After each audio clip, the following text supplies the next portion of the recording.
Williams next to Shapen. Shapen going to keep it into the end zone. Touchdown. Welcome to Sikkim 365 Radio. Big play here defensively for Georgia Tech. DJ looking, now forced to leave the pocket, throws back in the end zone. That's a strike, and it's a touchdown. Bo Collins got free in the back of the end zone for 6. Sikkim 365 Radio is presented by IdealMRI.com. High-quality MRIs for $497 or less. IdealMRI.com. Your health is important, so is your budget. Long count for 2. Get it off cleanly. Blitz comes. He's flushed and looking and scrambling and leaping. It is in! Wow! Clayton Tune up and away. And Houston has the first 2-point conversion. Sikkim 365 Radio is also brought to you by Texas Farm Bureau Insurance, protecting Texans since 1952. So Oots in there, tight end now. Less of a receiving threat. Young. Dances. Fires. End zone. Caught! Touchdown, Alabama. Jermaine Burton. Have you subscribed to our YouTube channel? Search 365 Sports on YouTube. Brought to you by TFNB, your bank for life. King coming near side, has a man, pass is caught there. You'll keep Brown to the end zone, touchdown, Aggies. Now here's David Smoak, Paul Catalina, and Craig Smoak. Well, because there is evidence, the polls, maybe a few shakeups for teams that obviously underperform based on how certain people voted for them. And we'll get into that in just a moment. But we start with the guy, Paul, you covered him. I did not. I interviewed him probably 3 to 4 times. Craig Smoak to my right, Paul Catalina. I'm David Smoak in the background. Levi, Jack, Jacob, and Garrett are here. Emery's working remotely. Guy Morris, former Kentucky and also Baylor head football coach, one hell of an NFL player as well, passed away today. And just got a picture from Bill Bradley, who coached with him, played with him with Philadelphia. There it is right there. There's Dick Vermeil, Bill Bradley in the middle, former Texas great, and Guy Morris, the former Baylor and also Kentucky head coach, who passed away today. And we're going to have a couple of players that played for him. Phil Tran, who saw him recently, and then also, as well, Dominique Ziegler, who caught the famous pass from Sean Bell to beat A&M 35-34. Yeah, Guy was, I think he probably does not get enough credit for what he did here at Baylor, because the coach right after him was Art Briles, and Art, led them to 2 conference titles, and there was all these big things. Art and RG3 got the stadium built and all that, but that indoor facility doesn't happen without Guy Morris. Organization in the program from top to bottom doesn't happen without Guy Morris, because it was hapless. I mean, it was absolutely ridiculous. And Guy Morris came in and modernized Baylor football. Grant Taft loves the university and loves everything Baylor, but he didn't leave happy about some of the things when he retired. I mean, their facilities had fallen behind. They had kind of told him that they weren't going to, make the commitment that he wanted. And he was at the point in his career where it was, take the next step. And he did. And so it took between Grant Taft and Guy Morris for this university and the football program to get its head out of the sand, and Guy Morris helped them do that. And the other thing I remember about Guy Morris is, I had him on my Steve Allen and I hosted the morning show together, and then I hosted it with Jerry Hill and Vince Erickson for a while on KRZI, and we had Guy Morris every Friday before the game. And when the heat started to get really hot around him and it was evident he was going to go, he did not dodge an interview. In fact, the day before the Saturday where we all knew he was going to get fired, I called him and said, Coach, you don't have to do this if you don't want to. He said, Paul, I've been fired before. I'm going to get fired again. I'm going to get fired on Sunday morning. It's fine. I committed to this, and I'm going to do it. And he's my kind of gold standard for, you know what, you can be going through some stuff, but if you have a commitment, unless it's something that you can't physically do, you really should try everything you can to honor that. And I always admired that about Coach Morris. Justin McGuffey, R.I.P. Guy, was the head coach when I was at Texas A&M Commerce. A hell of a football player. Again, he played on the Eagles. Bill Bradley was a part of it. Here's a quote from Sonny Dykes, the TCU head coach as well, about Guy Morris. I was fortunate enough to coach with Guy at Kentucky from 1997 to 99. I really looked up to him. One of the classiest and most humble guys in the business. He was a great player and a better man. So Phil Tran, former Baylor running back who transferred in from George Washington University, will join us. He had visited him back during the holidays, and we'll have him on to talk about what he meant to him as well. Also today, the new polls are out. And again, these are polls. And, of course, the preseason polls got a lot of discussion. J.J. Joe will also be able to tell us quite a bit about Guy Morris, as will Dominique Ziegler at 4:15. Here's the AP top 25 poll. Pretty much who you'd expect. Clemson winning last night, separated eventually from Georgia Tech in the fourth quarter to blow that game open. Boy, I tell you what, I know that he didn't start and didn't play till the end of the game, but former Westlake quarterback Cape Klubnik he's pretty good. And just watching him, of course, it was mop-up time, but I think we're going to see a lot more of him. Not saying he'll take the job, but he did look very, very good. So there's the top 10. Baylor's at 9 in the AP poll. There's Oklahoma 7, A&M at 6. You see Oklahoma State right there at 11. I think they're 10 in the coaches poll. And there's a few teams that fell down. Utah dropped in this one to 13. Oregon is gone out of it. And, of course, they were blown out by Georgia. There's 25th. That's Houston. They dropped the notch, but they're there. And Brigham Young in at 21 as well. Yeah, Oregon dropping completely out to me was, the story, but I mean, it shouldn't be surprising. They got absolutely wood chippered against Georgia. Yeah, I mean, I don't see how that's a shock in any way. Yeah. They were decimated. I mean, that they were absolutely outclassed and outplayed and out everything. So, yeah, I don't think that comes as much of a surprise. By the way, put that back up again, Garrett, if you don't mind. This is the Associated Press. This is the media poll.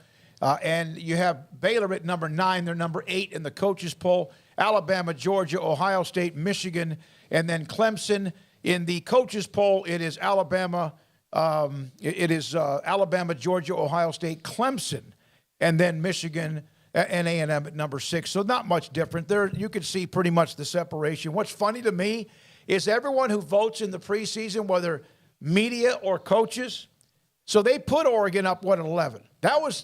Oregon didn't do that, although Oregon would much rather have played much better, been much more competitive, but they're the ones that put them there, and then all of a sudden this week it's like, we got to do something. We got to get rid of them. But they're the ones who ranked them, and they did disappoint because they got their doors blown off in that game against Georgia. Yeah, it's not a shock that they dropped out. I mean, it's good that they corrected their error. I would be interested to see a matchup between Clemson and Michigan, because Michigan, I mean, they won 51-7. Clemson scored in the 40s last night and really didn't have much problem with Georgia Tech other than it was so sluggish and dull. And the ACC just doesn't look like that fun of a league right now after week 1, but we'll see how that changes as the season goes on. Because Michigan would probably crush Clemson up front, but they also kind of have similar quarterback situations. So I'm just curious. I wonder how that game would shake out matchup-wise, because when I try to think of who I would rank higher, I don't know if this is the right thing to do, but I think of if I'm going to rank Michigan after Clemson, Do I really think that Clemson would beat Michigan? And that one I'm kind of split on right now. Well, that's why they are too. The writers and also the coaches. One has 4, one has 5, and the other one has 4, and Michigan at 5. From Texas Boyle, from the DA, or let's see, who else was? Oh, Provo Cougar fan. Brigham Young will be in the top 10 if they beat Baylor easily. Oh, no question. They've moved into both top 25s. That's good news, and they deserve that.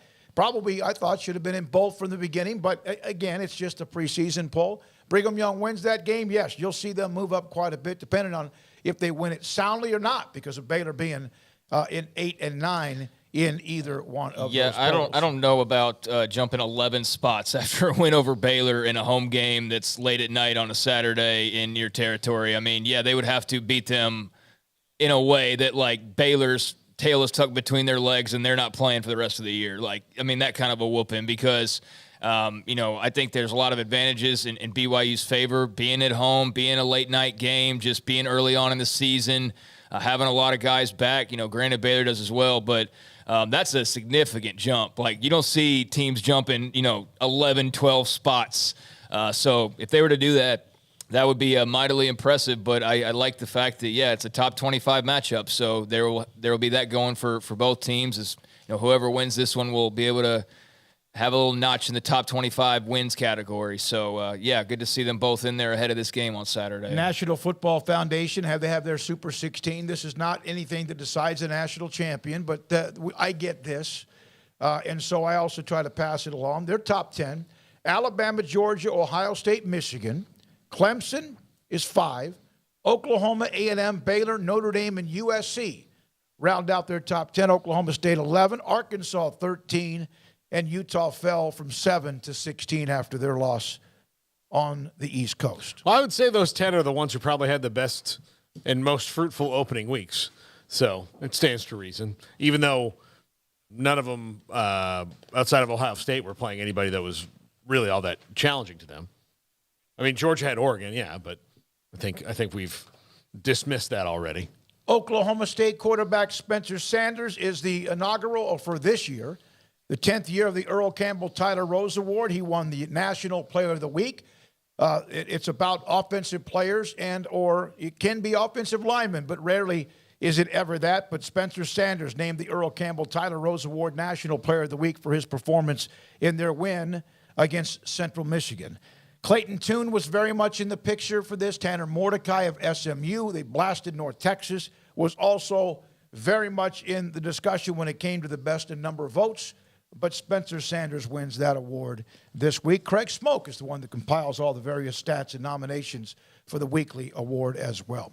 All right, now, we'll take a break here. We'll come back with Phil Tran. Phil Tran on Guy Morris, and it was a very special relationship. Dominique Ziegler, who played at Baylor when Guy Morris was there and caught the conversion to beat A&M. How many overtimes, Paul, was that? 35, 34? He's going to join us. Craig's off the radar. J.J. Joe on Baylor and Brigham Young at just after 5. We'll look at the quarterback play. John McClain, Hall of Fame columnist, who announced his new job as far as who he's writing for. And then we'll have the top 5. No Mac Rhodes today because he is out of pocket. This is Sikkim 365 Radio and 365 Sports. Stonewood Dental. I did get a call, in fact, earlier this afternoon from a business that is going to make sure that they make my crowns. I'm getting 2 new crowns put in sometime in the next, let's say, month or so. That at least it all matches as far as the shade. Nothing looks more strange than when you have a couple of crowns or a crown or whatever, and it's all out of whack when it comes to the shade and the color. So I will go Monday morning and get that done. Just another step of the professionalism of Stonewood Dental and Dr. Steve Childress as I continue the process of getting crowns put in. Had teeth pulled, implants put in, checked last week or earlier this week. I had the impressions, and now we'll check on the shade of the teeth to make sure that they do match. That's coming up Monday. Stonewood Dental in Robinson, Texas. Looking for a great job with great pay and awesome benefits? Genco FCU is hiring. As a longtime Waco employer, Genco focuses on what matters most in our employees' lives, like pay incentives, bonuses, benefits, 401k plans, paid time off, advancement opportunities, medical, prescription, dental, and vision insurance, as well as short and long-term disability. Come join our incredible team today and make Genco your career that will work for you. Apply at gencofcu.org or at any branch location. Hi, I'm Mark Stewart with Bird Colgan Ford. It's that time of year. It's football season, and BK Ford is a proud supporter of the best high school football teams in Texas, right here in Central Texas. BK Ford is proud to sell the #1 truck in Texas, the F-Series truck, led by our leading rusher, the F-150, 45 years in a row. Lock in your best price and rate today by custom ordering your new F-150 at BK Ford. Simple, easy, trusted. Experience better at Bird Colgan Ford.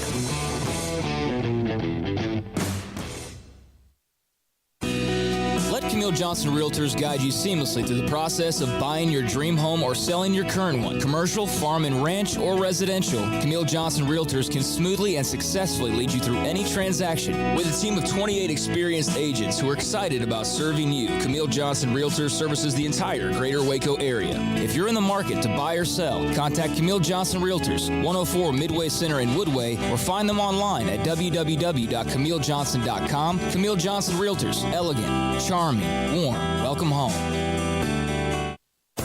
At Ideal MRI, we feel blessed to be part of the Waco community. We're a small family business here in Central Texas. At times like this, the cost of healthcare has never been more important. And unfortunately, significant illnesses and injuries still occur. And that's why Ideal MRI is open and here to serve you through this difficult time. So if you need an MRI, ask your doctor about Ideal MRI. You can schedule online in minutes at idealmri.com or call 833-IDEAL-MRI.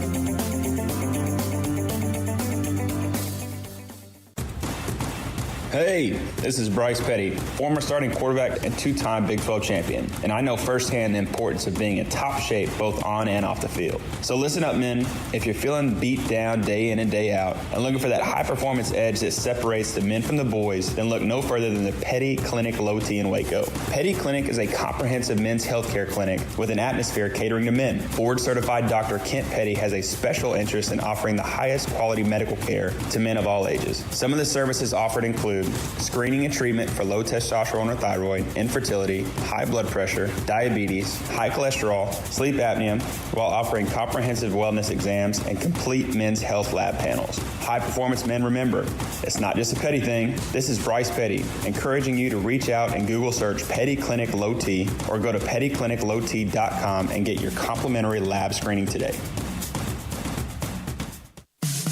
In the market for a quality metal building? Since 1943, Pioneer Steel and Pipe has helped Central Texas residential and commercial customers with metal building design, panel options, building components, and trim options. Pioneer Steel and Pipe's residential line is energy efficient, offers low maintenance, reduces insurance payments, is impact resistant, and carries up to a 45-year limited warranty. In addition, they can also help you find a metal building contractor for your project. Pioneer Steel and Pipe with locations in Waco and Bryan and at pioneersboys.com.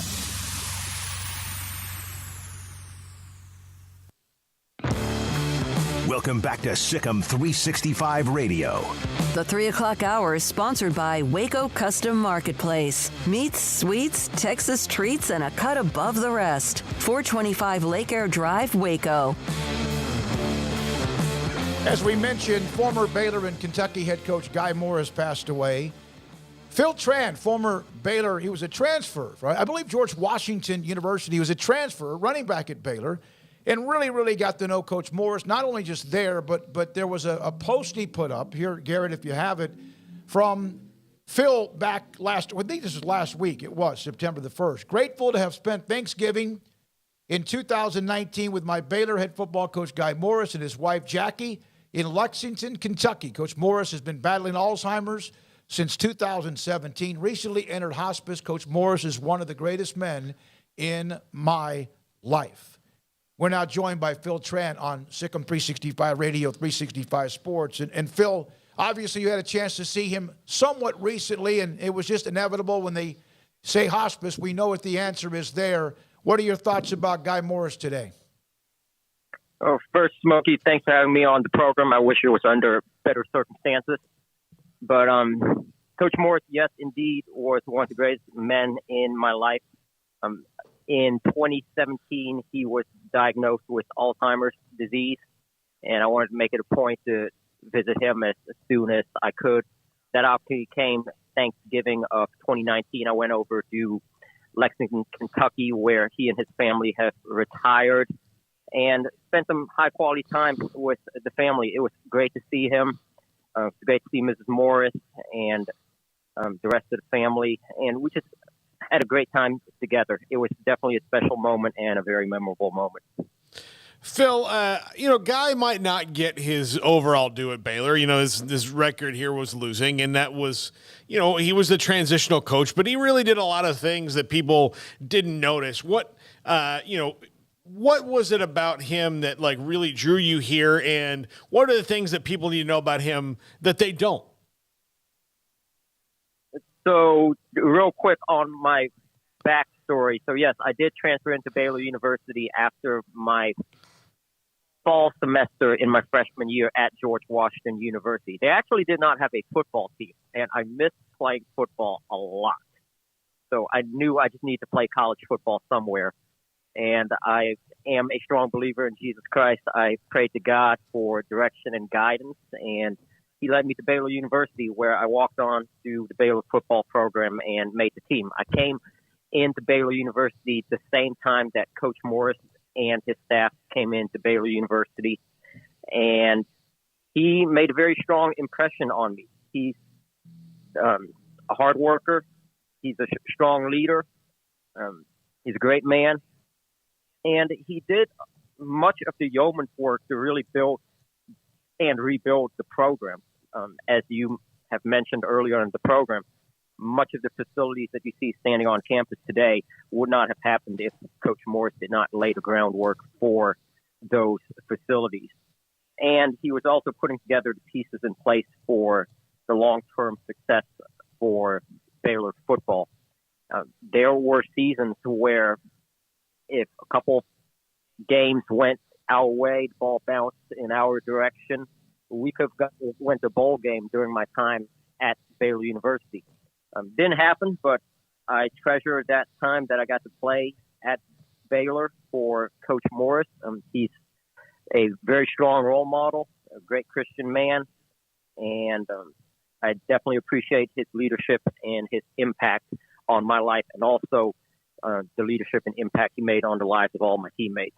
Phil, you had a chance, and the connection and relationship between most coaches and players lasts forever. You did see him 3 years ago during the holidays. What was the occasion? Were you driving through? Did you reach out to him or his wife? How did that work out? I reached out to his wife, Mrs. Morris, Jackie Morris, and just asked if I could come over and visit, and she said yes, so I did. What was that like? As you know, Alzheimer's disease, they call it the long goodbye. So when you're coming in, you are nervous, because the thing that everybody is nervous about is do the important people in my life who's currently suffering from this disease still remember me and the moments that we had together. And certainly that was a concern of mine coming in. And praise the Lord, at the time, Coach Morris still very much remembered me. And we had a good time talking and reminiscing. He was struggling, but he's a fighter, and he battled through the disease. And Mrs. Morris has definitely been a champion, just taking care of her husband, Guy Morris, and the rest of the family, caretakers of patients who are battling Alzheimer's disease need to have very, very, very strong will and strong faith. And Mrs. Morris definitely had that. Phil, what's your favorite on-field memory of Coach Morris? On-field? Mm-hmm. Everybody likes to point to the Texas A&M game in 2004. So I'll point to that game in particular. We all know that that's the first time we beat Texas A&M after a 19-year drought, and it was a back-and-forth game that exchanged leads throughout the night, went into overtime, and after Texas A&M scored a go-ahead, I think, if my memory serves me correct, yes, I think they scored a go-ahead touchdown, and then we scored, and instead of going for a tie, we went for the win. It was a very gutsy call, and as we will hear from Mr. Dominique Ziegler, my teammate, later on in this program, he'll tell the story from firsthand experience on the field, making the game-winning play. But Sean Bell made the pass to Dominique Ziegler to get the 2-point conversion, and bedlam and pandemonium ensued. It was a very, very memorable and indelible on-field memory for me and for all Baylor Nation. And where were you at the time when the play was made? I was on the sideline. I know, but how close were you to the actual goal line, or when the play? Where were you? So I remember from our Baylor sideline, we were going to the right. So I want to say I was standing on the sideline probably around the plus 40. So on the side of the play on around the 40-yard line. Mm-hmm. And then once the catch was made and the ruling on the field was declared, everybody just stormed to the field. And the entire student section ran onto the field. I know I was running around and everybody was just going nuts. And it was an awesome night. Phil, we appreciate you. We really do. It says a lot. I know with Dominique, as you mentioned, he'll be on in about an hour. Bill Bradley's been sending pictures when he was at the Harold Carmichael induction. Guy Morris was at his Hall of Fame induction. Dick Vermeil, Coach Morris, and Bill Bradley, among others. And then we're going to hear from J.J. Joe, who knew him because J.J. played, and then, of course, the broadcaster now that he is.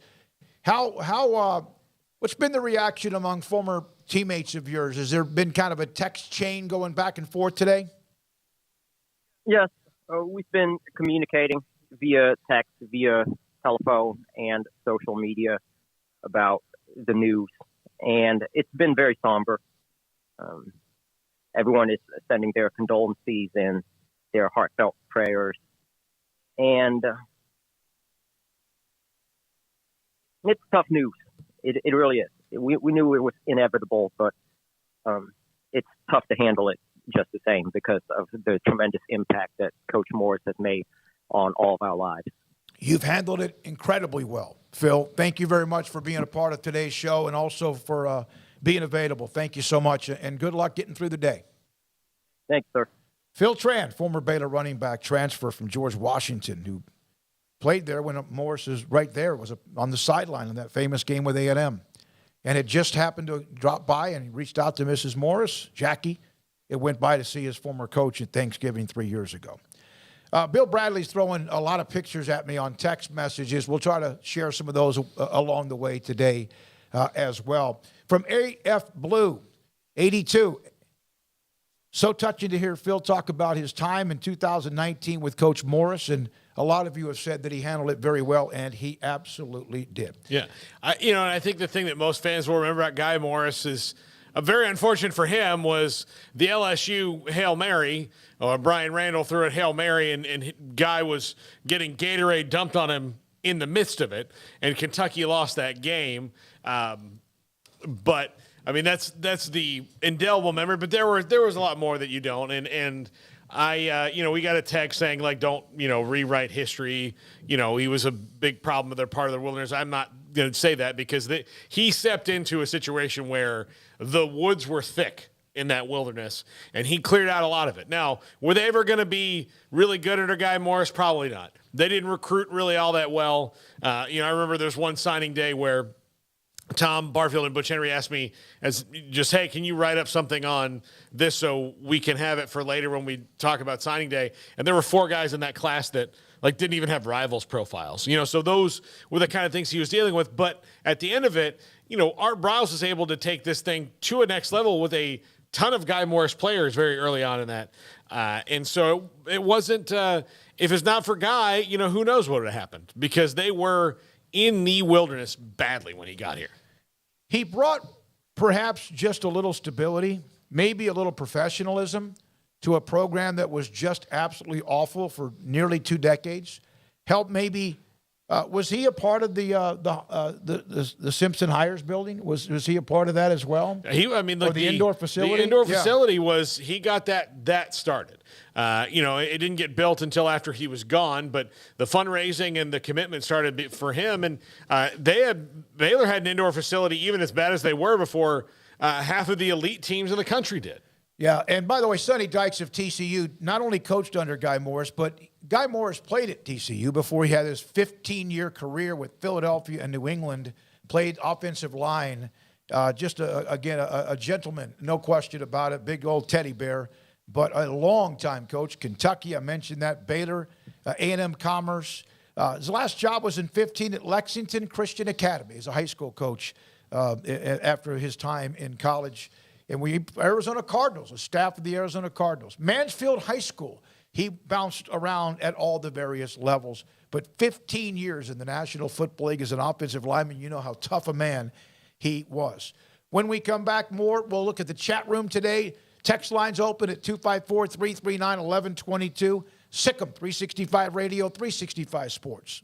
Boozer's Jewelers on Valley Mills Drive. If you are going to get engaged, and I just recently did get engaged. It's almost been 2 months now since I did on Kauai.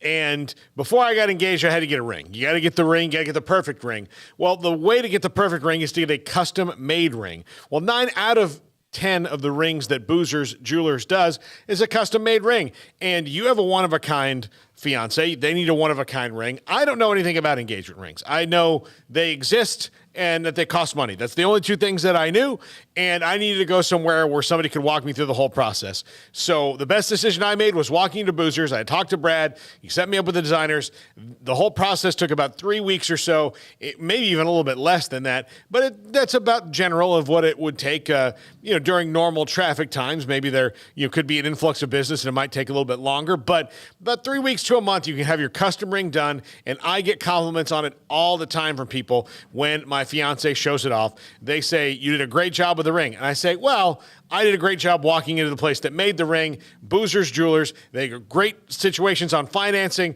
great customer service, great service after the sale, everything you want from a custom design jeweler, and not to mention all the other stuff they have there at Boozer's Jewelers on Valley Mills Drive.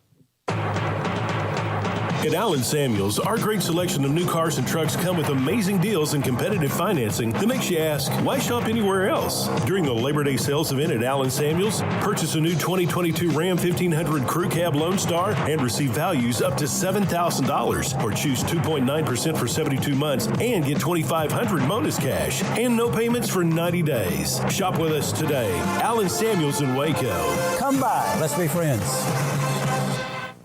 TFNB Your Bank for Life is the official local bank of Baylor Athletics.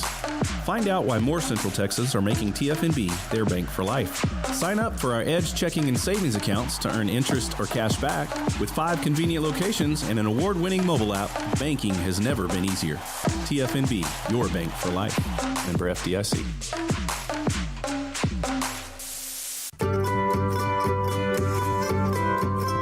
You want to know why Stonewood Dental is so successful? Listen to what happy customers have to say.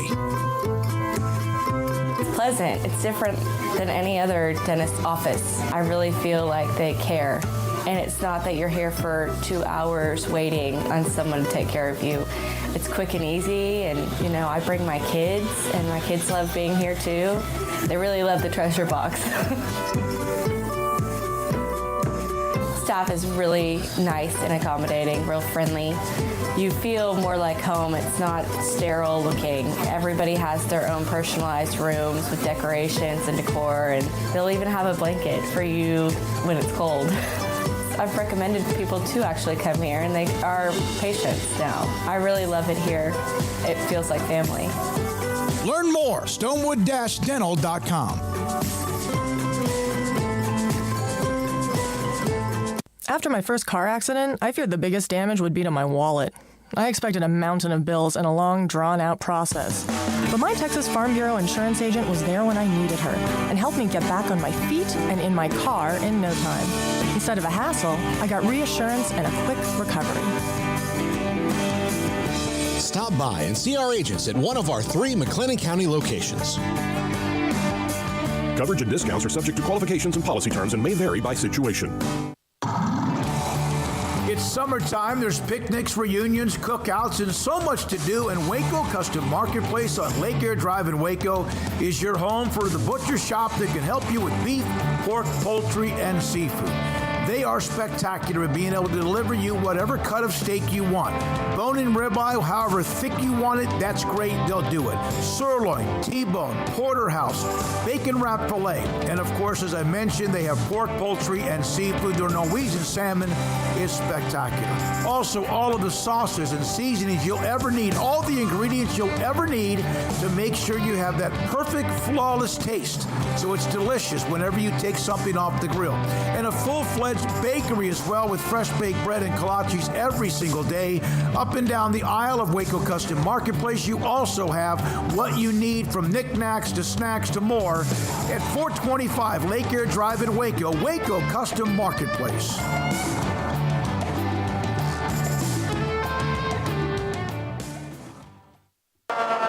This is Sikkim 365 Radio. Text us at 254-339-1122. The Sikkim 365 Radio text line is sponsored by Riverbend Liquor and Wine, with the most extensive variety of craft beer in Waco. A hidden gem on Lakeshore Drive and 19th Street.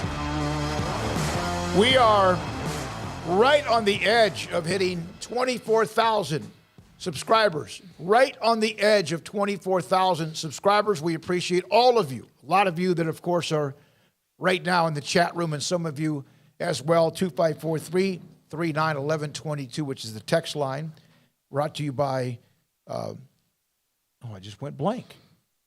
The text line is Riverbend Liquor Liquor and Wine on Lakeshore Drive in Waco. So Dominique Ziegler will join us a little after 4 o'clock, and his thoughts about the late Guy Morris as well. Now, last night we got a chance to see a team that has been very much a part of the college football national championship picture, with championships in 16 and 18. Clemson, last year's team, won 10-plus games again, and yet it seemed like it was like, man, what's wrong with Clemson? Because the offense struggled. It struggled last night, but eventually just wore down Georgia Tech.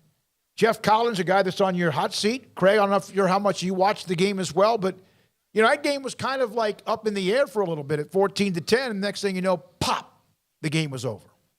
I mean, yeah, it was close. I never really felt, even with Georgia Tech within a score, that they were going to, stay that way throughout the course of the contest. I still feel like Jeff Collins is somebody, I think you said Jeff Scott. Jeff Scott's at USF, but Jeff Collins is somebody who I still think is very much on a hot seat. I think that he made some decisions, or not made decisions, last night that certainly show why some people are just pulling their hair out on how he navigates the course of a game. But also, to his credit, they showed a bit of fight and some spunk, and, made a few plays, and yeah, they kept it interesting, at least for a little while. I don't know how much was them, forcing that, and how much of that was just Clemson kind of finding its way as well, because the first part of that game did very much feel like the first football game of the season, which is, what's to be expected. DJU didn't look fantastic. He didn't look like he's about to, claim the Heisman Trophy, but there were some things to like. He was very efficient.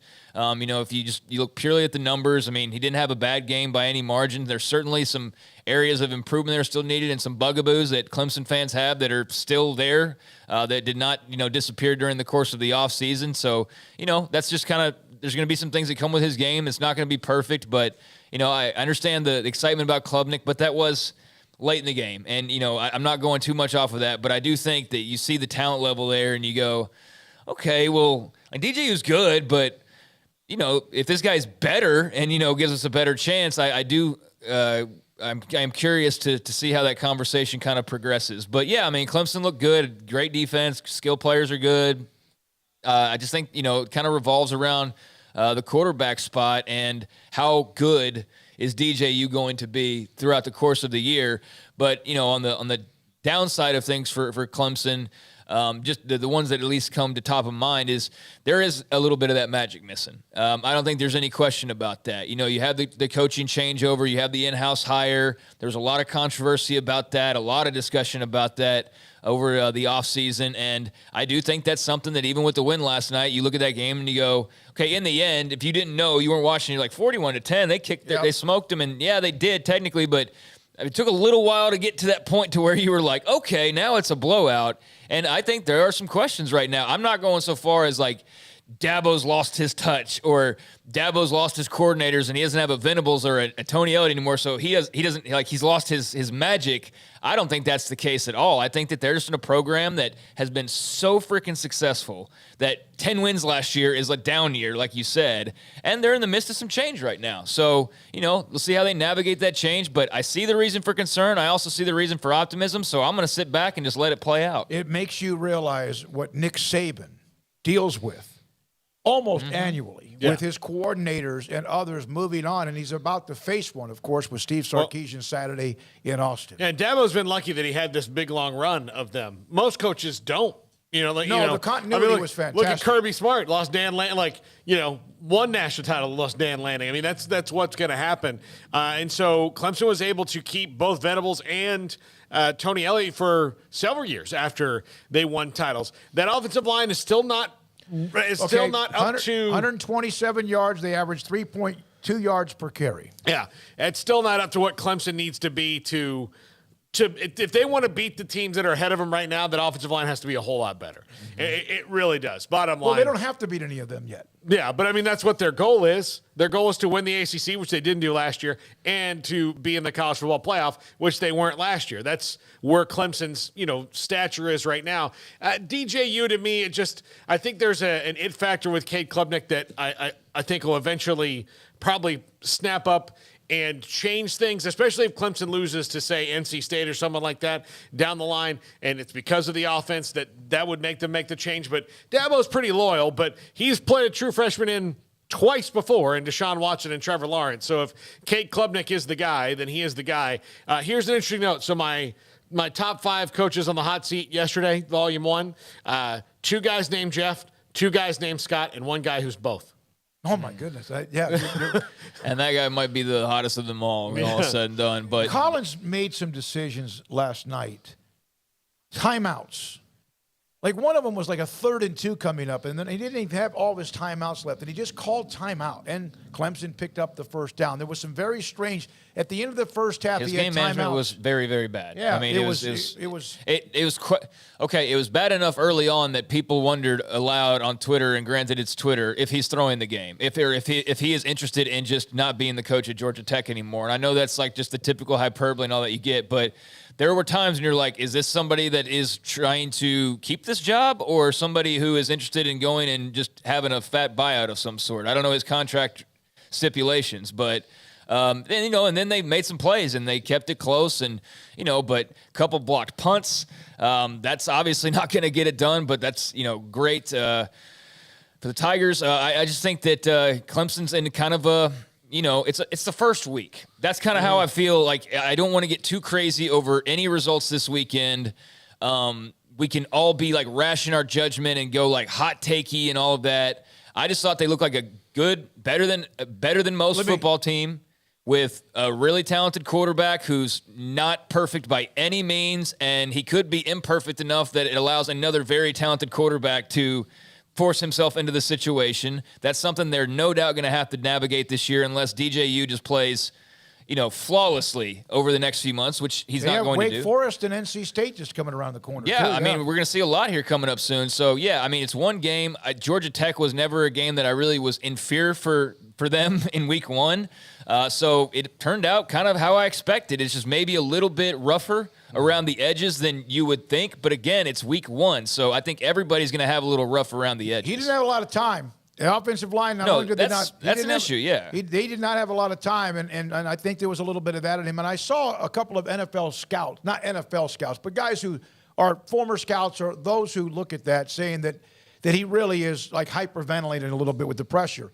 Until you get in that position, one thing I thought is that Klubnik looks like he's better runner. Oh, yeah. I mean, it's like smoother, faster, leaner. The one negative I saw, and it wasn't even a negative. I wish I could remember who brought it up, because I'm not a quarterback guru by any means. I just am as big a fan as anybody else. But they talk about his windups a bit long. But outside of that, I think that there's not a whole lot to not be happy with. Well, and look, they play Wake Forest here in a couple weeks, and and Wake Forest is getting Sam Hartman back. Yep. So there was a thought that was going to be a long-term type. He's out. He had blood clots, which Tom Frazier had blood clots, and was out a long time. Yeah, you don't really. It's not something you're like, oh, I have a blood clot. Can you take care of that so I can go to my meeting this afternoon at 1? Like, you can't. You don't know. I mean, there's a lot of things to do it. So, glad to see that Sam Hartman is going to play. Yeah, and that does tilt the balance of power at least a little bit away from Clemson more in the ACC, because Sam Hartman's the greatest quarterback in the history of Wake Forest, and they had the best offensive season they've ever had with him last year. And him coming back and only missing what could be 1 or 2 games. He might even be able to play Saturday against Vanderbilt. They don't know yet, but if he can play Saturday against Vanderbilt, he misses 1 game. There's a lot of panic. Yeah. Did we discover a secret blood clot drug in the past couple of weeks? Because that went Frazier was out extended amount of time. Hey, if we did, great. I mean, I'm glad. I don't want to see anybody sidelined by that. That's a scary thing to deal with, is blood clots. So I mean, 21 years old. Yeah, exactly. Yeah. So I mean, whatever happened to navigate that to where now he's in a position to play by potentially week 2. That's incredible news, and I look forward to hearing more about I'm sure there will be some 70-page article somewhere in The Athletic or something about, his return once everything settles. But, yeah, that's huge. I mean, that's big news for the ACC as well. I think the ACC is, you look at it, it's pretty wide open. I mean, Clemson's probably still your favorite, but they don't look unbeatable by any stretch of the imagination. Florida State got a really nice win, but I think we all watched that game. We realized those weren't 2 very good teams at all. Miami still remains to be seen. How good are they really with Mario Cristobal in year 1? North Carolina, shaky but capable, on any given week. Wake Forest now with the Hartman news. Louisville's obviously playing with some fire already. So, it's just week 1, but there's already a lot of storylines emerging, and some that are just confirmation of what we already kind of knew. But that Hartman news and now just getting to see Clemson and kind of seeing where they really are, it sets the table nicely to kind of move on from here. We will have Jeff Howe covers Texas for that Texas-Alabama game coming up 11 o'clock on Fox on Saturday. I'll tell you who I was impressed with last night, even though they got blown out in the end. Jeff Sims, the quarterback at Georgia Tech. He wasn't spectacular with his stats. That is one tough-as-nails young man. And I was surprised. I looked him up. You think he looks 6'4"? No. That's what it says on his. I think he does. He just looks like a lean 6'4". Tough. Yeah. No great stats. Nothing. 164 yards passing, 41 yards. But, I mean, he took a beating. And here's what else I noticed, and anyone let me know.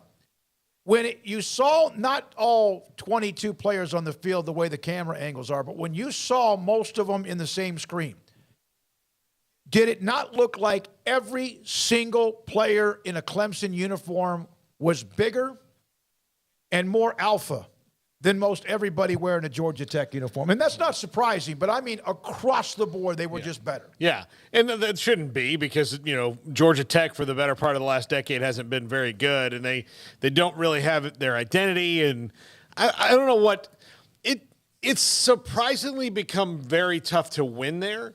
And I know that, look, it's a really great academic school, Georgia Tech is. You can't just walk in with a 900 SAT score and hope to be a student athlete at Georgia Tech. So it's not that you can really anywhere, but it's not. They're not going to lower their standards. They're not Stanford, but they're not far off. And they are not a diploma mill. I mean, they are a very hard school to get into. They are, I don't know the exact rankings, but they are Stanford-ish in that way. Yeah. So again, like Stanford, like Notre Dame, they're a program that you have to recruit specific guys to, because you can't, bend too far away from where your standards are. And, they've had great runs in the past where they're really good. But look, they were when I was at Florida State early, they were probably the chief competition early on. They were the scariest team. They won a national championship in 1990, and then Paul Johnston's teams were really, really good. Yeah. All right, Why do you have to bring me and my SAT into this thing? I'm with you, though. Georgia Tech needs to figure something out. I mean, I'm with you, though. Georgia Tech needs to figure something out. I mean, I think, well, for one thing that definitely hurts them is their best player is now playing for Alabama and potentially a Heisman Trophy contender in Jahmyr Gibbs. So that didn't help matters last night. But, yeah, I do agree with the identity piece of it. I think Jeff Collins is such a warm-seated coach at the moment who, like I said earlier on in that game, I'm like, does he even want to try to win this game, or is he intentionally trying to sabotage this thing? So I think that's probably where Georgia Tech fans are right now, is like, okay, every once in a while there's something to like, then every once in a while there's something to not like, and we don't really know where to fall in between things, and we're not even getting the vibes from him necessarily that this is like the long play for him. So I think everyone's trying to sort out what the best is in the immediate future for Georgia Tech, and right now it's Jeff Collins, but that's also not a school that's going to go pull the USC hiring Lincoln Riley move or, things like that. It's much different circumstances for them because of some of the reasons you mentioned. So, yeah, good effort, but very curious to see how the rest of the season goes for the Yellow Jackets. Now, here's something that I saw. This is a video with audio, so we'll all just kind of keep quiet here. This is Rice unveiling their helmets. For the eyes of the world now look into space, to the moon, and to the planets beyond. We choose to go to the moon. We choose to go to the moon. We choose to go to the moon in this decade and do the other things. Not because they are easy, but because they are hard. Because that goal will serve to organize and measure the best of our energies and skills. Because that challenge is one that we're willing to accept, one we are willing to postpone, and one we intend to win on the other side. I just like the video. That's not just the helmet, but also the entire uniform. These uniform presentations are becoming amazing. I mean, I think they've, if anything, I think they've kind of died down, actually. I think the alternate presentations, maybe the videos, or maybe I just don't care to pay attention as much to it, but I feel like we kind of went the way of the alternate uniform like 5 or 6 years ago when, chrome gold helmets turned into chrome red and chrome blue and chrome, everybody suddenly had a chrome helmet. Everybody suddenly had some alternate. So I think it's just become kind of just part of the deal. And it's just sort of up to the era that you're in as far as how much you want to dabble in the cool uniforms and do all of that still to this point. And, if you're Rice, why the hell not?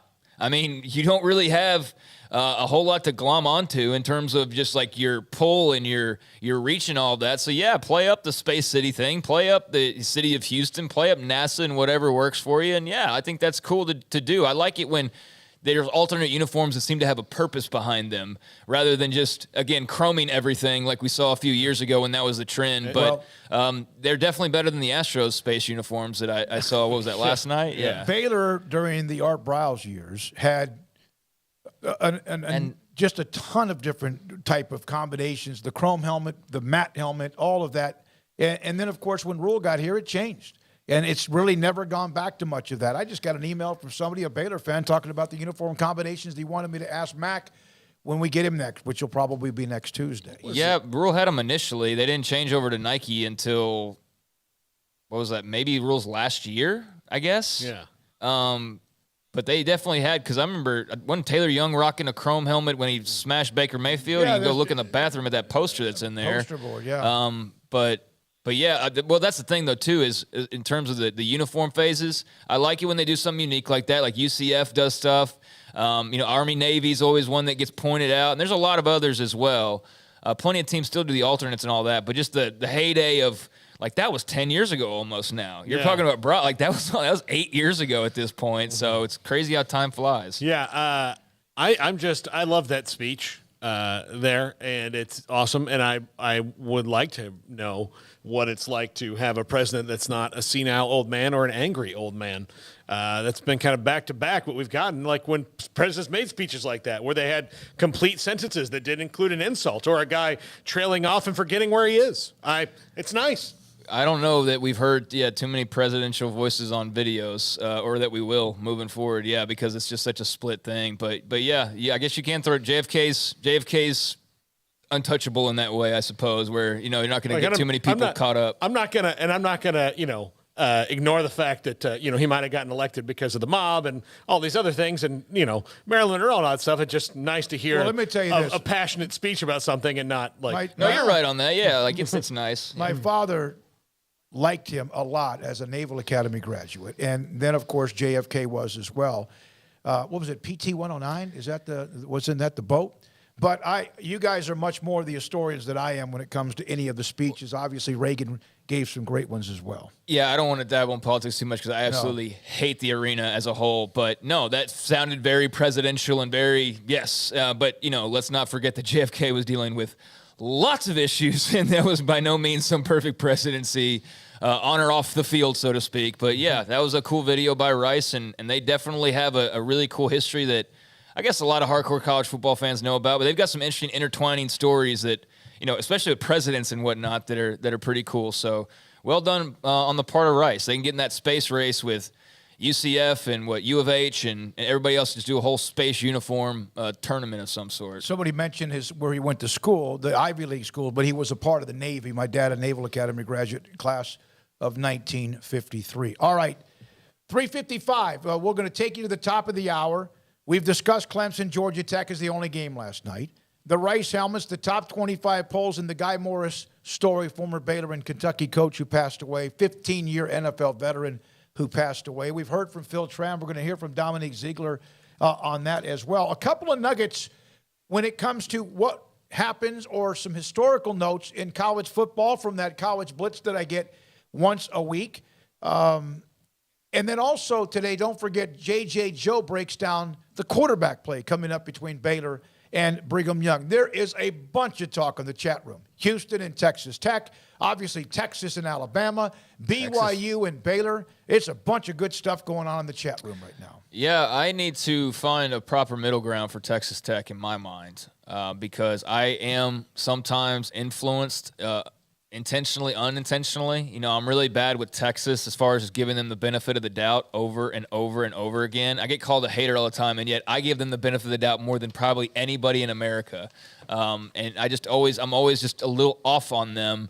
So, I don't know. But with Texas Tech, I felt like early on I had a good pulse on that team, and I felt like all this mumbo jumbo about rebuilding or, it's the first year for Joey.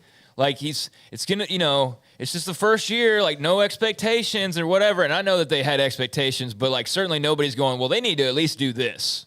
There's none of that really. Maybe in some Tech circles, maybe they should win a bowl game, but nobody's demanding anything. But I said months ago when he got hired, I said, or at least in the spring, that bowl game is absolutely on the table and probably should be at least the bottom goal. And I, it's the first year and there's new changes. And I get that, but he did not inherit a bad team. And he inherited a team. He also admitted that to us at Big 12 Media Day. He inherited a team that was nearly bowl eligible. Or no, they got bowl eligible there at the end. They won a bowl game with an interim head coach, beat Mississippi State, beat the dog breaks off of them.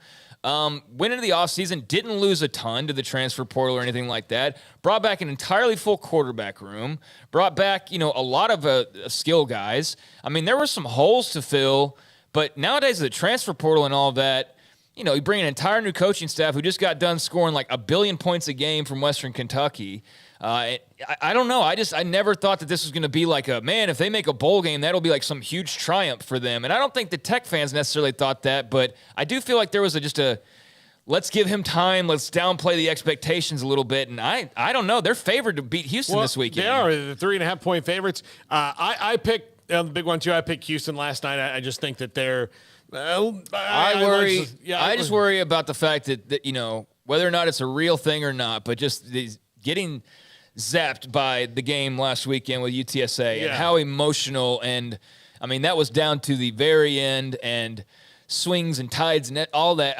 That's just the thing, because that was a lot right out of the gates, and now you go to Lubbock and that crowd's going to be fired up, and that's going to be the biggest game in Lubbock in a really long time. Maybe not the biggest team that's come there, but the biggest game because of the fact that it's Joey's, first huge opponent. They could be 2-0, they could get a big win, and be on their merry way. So I think it's going to be an incredible atmosphere, and I understand taking them. I mean, I definitely think Houston can win this football game, but had they been in maybe a little bit of an easier contest at UTSA, I'd feel a lot better about it. Whereas Tech was just able to cakewalk all over Murray State. We're going to come back with some more college football notes. Also, the chat room. There's a discussion going on, and sometimes it goes so fast it's hard to figure out what was the original note that started it or message.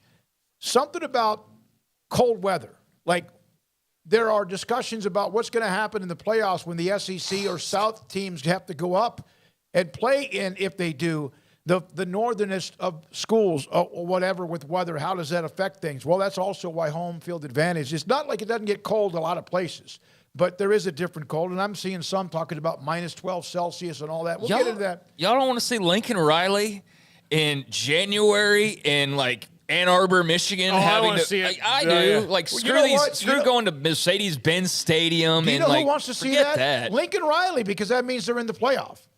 Yes and no. Like, I think he wants to be in that spot, but I don't think he wants to go to Ann Arbor in January. But you're right. It won't be this year, obviously. It may not be for 3 or 4 more years. But it's going to be a conference game anyways, right? That's why I think not only will the regular season become more important, which has been always great, the college football regular season, but doesn't there become even more of an intensity because of games, like tiebreakers, whatever, when it comes to teams playing at home when they do get a home field advantage in the playoffs?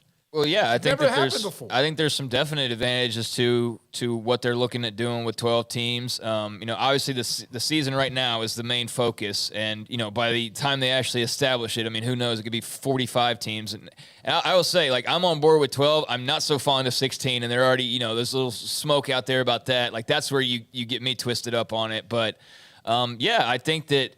There's a lot of arguments for and against. I think there are far more quality arguments for than there are against. The against arguments seem to be like, oh, well, there will be blowouts, or, oh, I don't want to see this. And I just think that those really are weak arguments. But yeah, there will certainly, like, when you get into championship weekend, especially, how many of those games, championship weekend, if you're not, or like before, the weekend prior to championship weekend, if you're not playing for a conference title, like, how many of the games are just games that you're basically running out the clock to go empty your locker? There's a lot of them that are like that. It's just the final game. I think some of those will get spiced up a little bit. If you're not jockeying for necessarily like the Holiday Bowl, you're instead jockeying for like the 12th playoff spot. Absolutely, that raises the stakes, but still need to see it first before falling in love with it too much. 4 o'clock hour is coming up next. We'll have Dominique Ziegler on Guy Morris and looking back at his time with the coach who passed away earlier today, the former Baylor, Kentucky coach Sikkim. 365 Radio and 365 Sports. Number 1 cigar of the year, the Padron 1964 Natural Torpedo. You can find it if you want and smoke cigars or need to buy something for somebody at Don Humidor and Coffee Beans in the Town West Shopping Center off of Valley Mills in Waco. Don Humidor with Ashley, Cheyenne, and also Carol. 48-foot walk-in humidor. The other day I went by and Ashley had a box of cigars. It was Rocky Patel, the number 1. And a box of them for me, and I appreciated that. In fact, my brother, who on occasion will call, try to talk to him every single day. I've got 3 brothers, 2 older, 1 younger, and one of my oldest brothers is battling prostate cancer, going through a lot. And so about once or twice a week, he'll call me or I'll call him, and he'll say, hey, I'll be on the back porch a little bit later today smoking a cigar. Why don't you FaceTime me? It does make it even more personal. A phone call is great, but FaceTime allows us to kind of sit there and talk, and he'll always have a cigar and just relaxing. That's what he loves to do. It's Don Humidor and Coffee Beans in the Town West Shopping Center off Valley Mills in Waco. 1, 2. I'm in love with a man named Rudy. I'm okay with that. He knows exactly what I want. He keeps me coming back. He cooks breakfast, lunch, and dinner for me. Does the dishes too. I'm in love with a man named Rudy. Last name Barbecue. It sure is easy to fall in love with Rudy's tasty oak smoked barbecue. Next in line. Boots add protection. Good boots help you climb better and move forward faster. And when your son or daughter steps into the boots of a U.S. Army officer, they also learn how to lead. In these boots, they'll gain more confidence with expert training in one of more than 150 occupational specialties. In these boots, they'll stand a little taller and lead a team with diverse backgrounds and areas of expertise to successfully accomplish whatever challenge comes next. In these boots, they'll earn respect with valuable experience from day one that will give them solid footing for success into the future. Highly qualified candidates who earn a spot on our team can receive comprehensive health care coverage, college tuition assistance, and a bonus of up to $40,000. See all the things your son or daughter can achieve in our boots at GoArmy.com. U.S. Army Waco Recruiting Company, 254-598-8131 or 254-776-1543.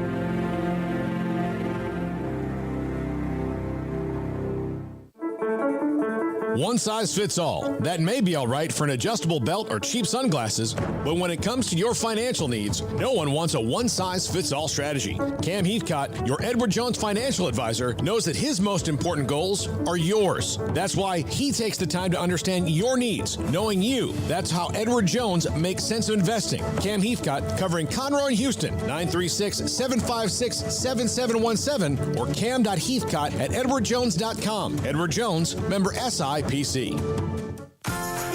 Automatic Chef Canteen is a full-service micro-market vending and office coffee provider with state-of-the-art vending equipment, a wide variety of products, and offering custom-fitted micro-market vending office coffee solutions for your employee break room. You want a full break room solution and a workplace oasis? Well, Automatic Chef Canteen, locally owned and operated for over 50 years in Central Texas, also includes in-house mechanics on call 24/7 for fast, reliable service and maintenance. Automatic Chef Canteen, 6900 Imperial Drive in Waco, or online at automaticchefcanteen.com.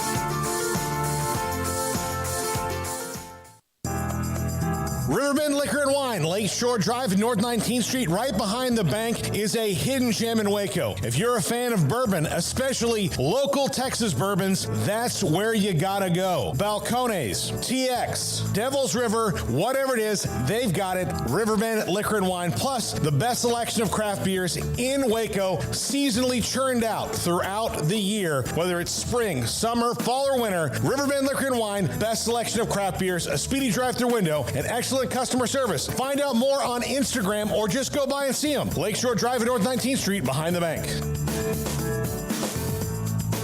From the first workout to the last practice, sports is an incredible and rewarding challenge. Hi, this is Dan Ingham with the First National Bank of Central Texas, and we're proud to support each athlete, every parent, and our educators. From families, small businesses, to the biggest industry, we're here to help. With remarkable products like our free First mobile app, we've got banking ideas that fuel big dreams. That's the First National Bank of Central Texas. Familiar faces making local decisions. Member FDIC, Equal Housing Lender. Welcome back to Sikkim 365 Radio. Squirrel Williams takes the toss over the left side. Squirrel into the end zone. Touchdown, Baylor. The 4 o'clock hour is sponsored by Boozer's Jewelers, the wedding ring store, specializing in custom jewelry and repair, all in-house. Now, here's David Smoak, Paul Catalina, and Craig Smoak.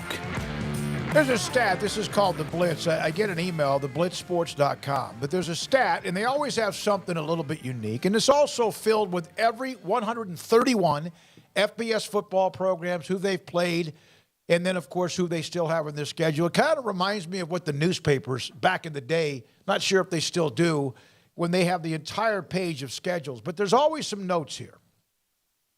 Which stadium?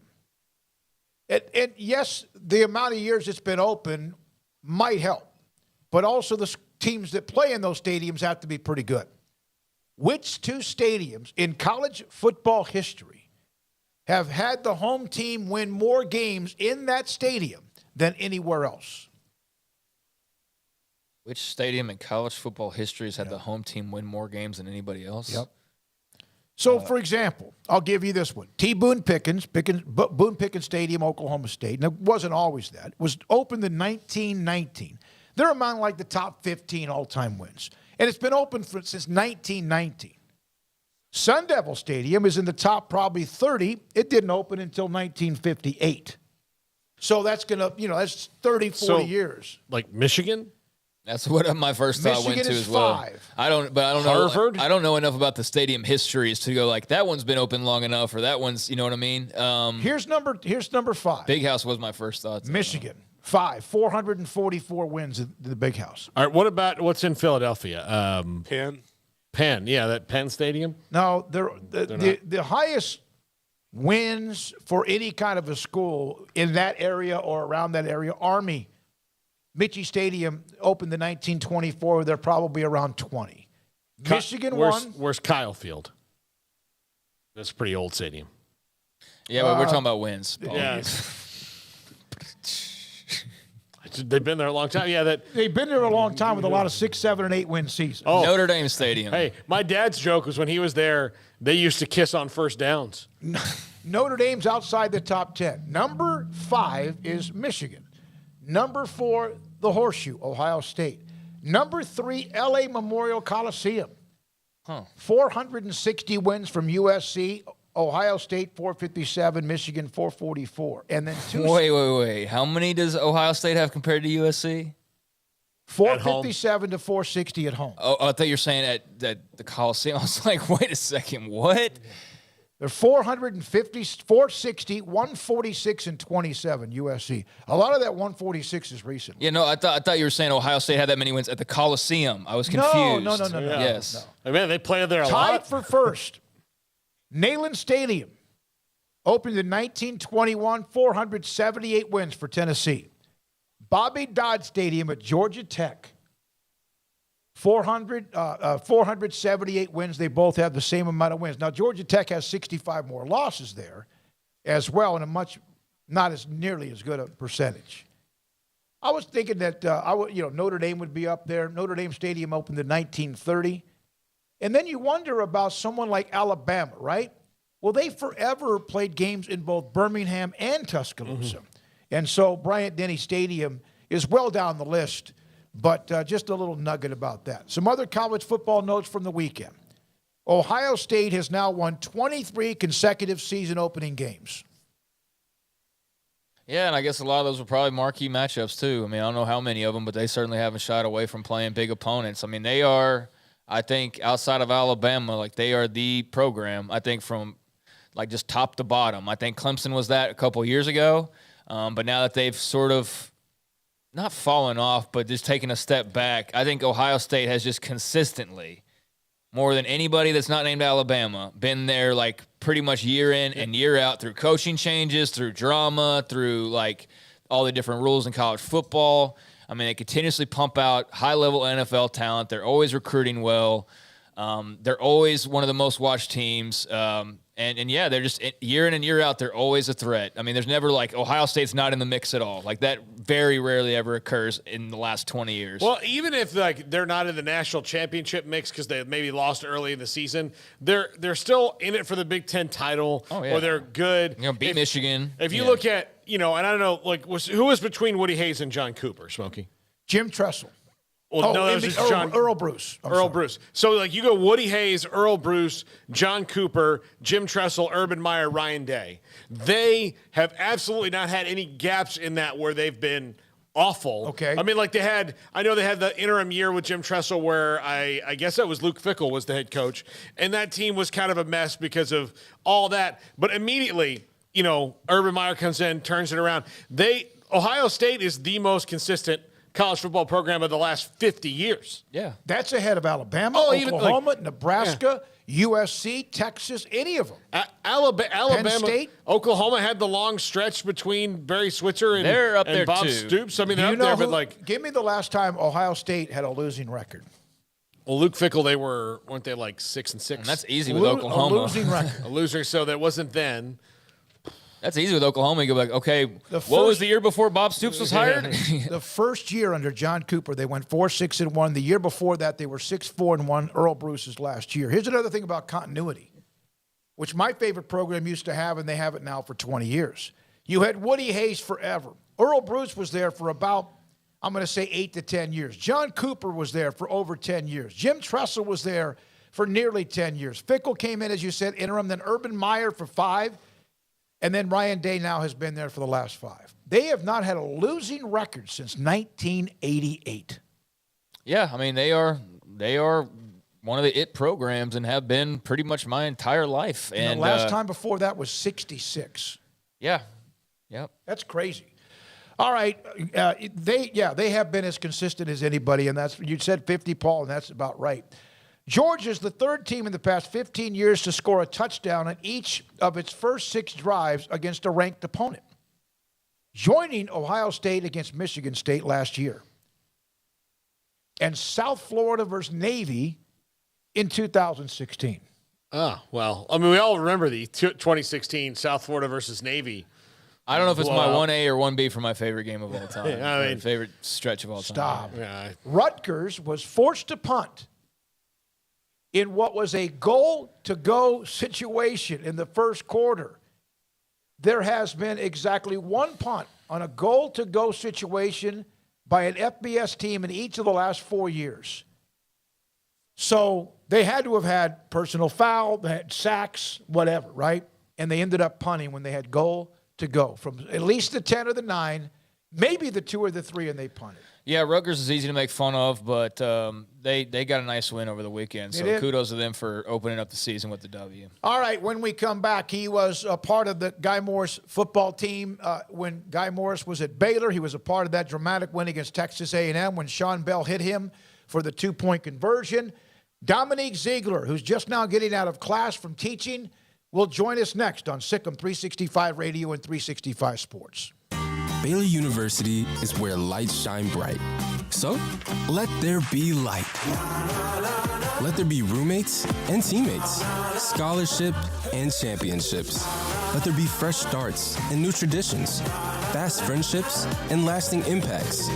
Let there be laughter. Let there be joy. Let there be light. Baylor University, where lights shine bright.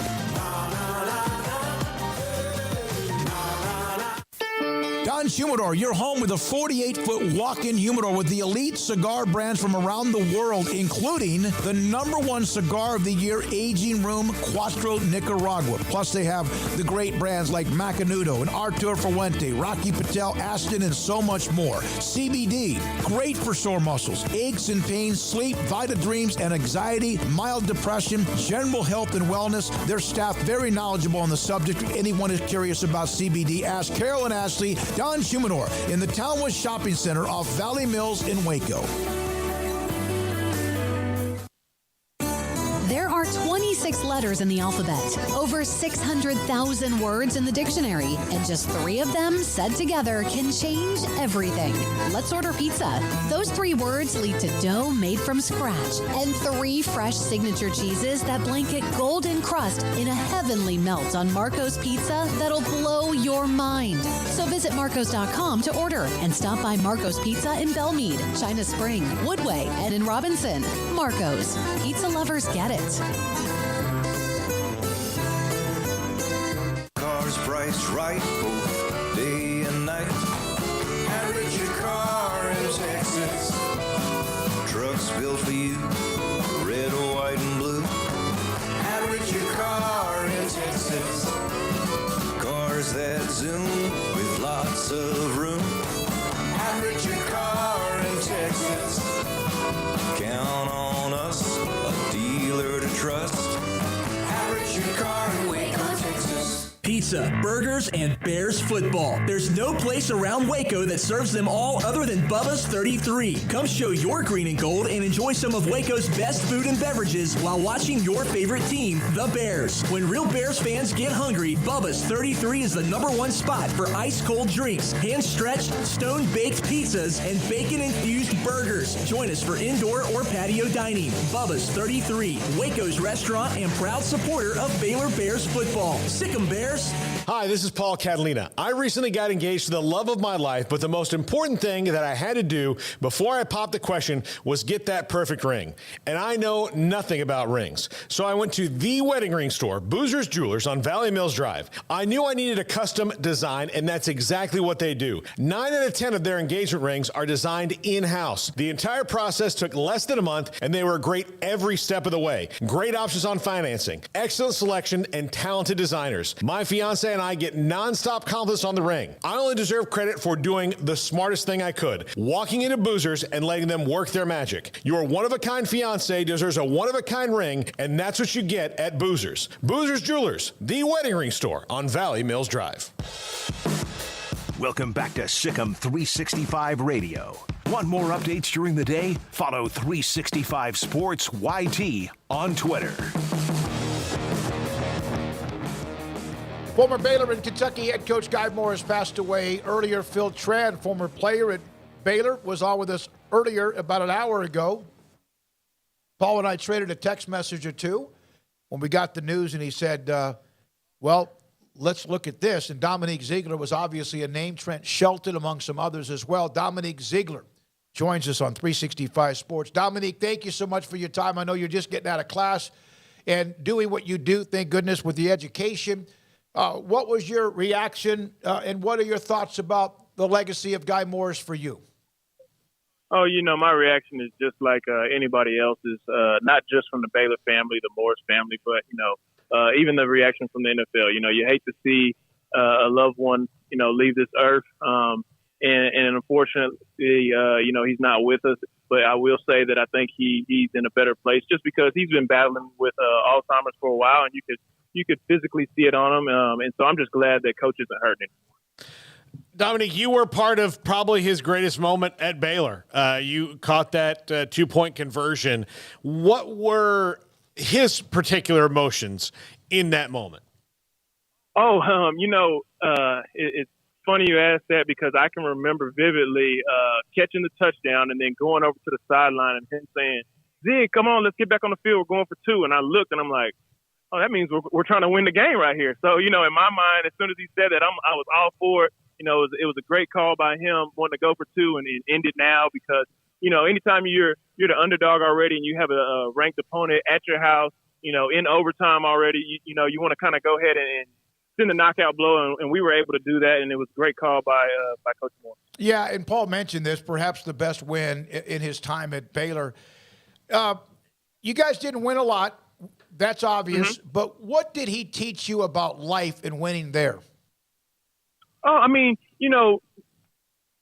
as a coach, and you hate that you're not able to win a lot, because as a coach, that's your job. That's what you're paid to do. But when it's all said and done, your job is to make better men. And that's the first and foremost thing that he always preached was, I'm here to make better men. Be able to have a man who comes in from a broken home and understands that when you create your legacy, that we're trying to make you to where you don't have a broken home. And then unfortunately, we had quite a few of those coming in, from broken home situations, men that didn't have the chance to become men by male figures in their lives. And Coach Morris was one of that to plenty of us on the team. A father figure. He would have us over for steak nights with the team.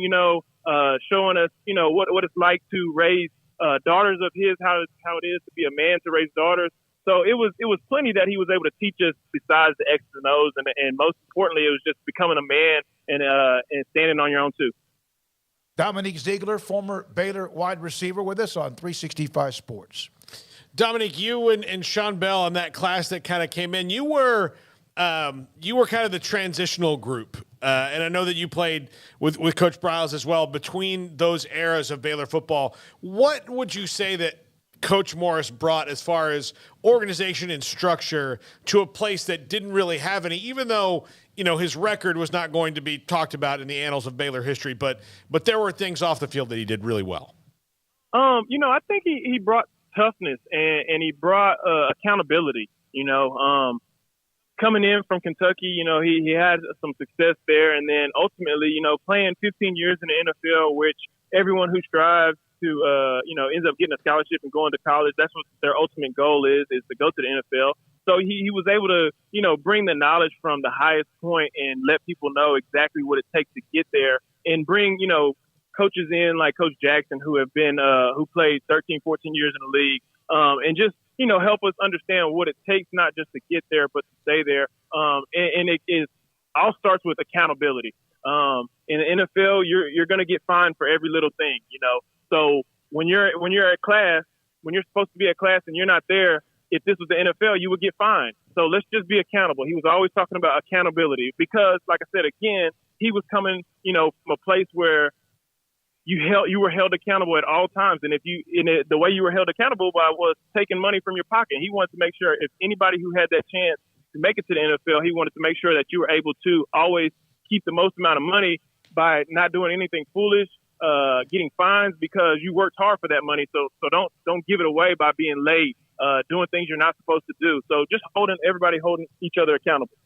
Dominique, he played in the NFL for 15 years at a position like the offensive line, any type of career in the NFL. And it's not easy, but to be 15 years as an offensive lineman in the NFL, that means you have to be tough and probably a little grouchy, but he seemed to be kind of a teddy bear of a man.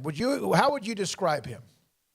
I think the teddy bearness came from being a father of daughters. Whenever you have some daughters, they're going to bring that out in you.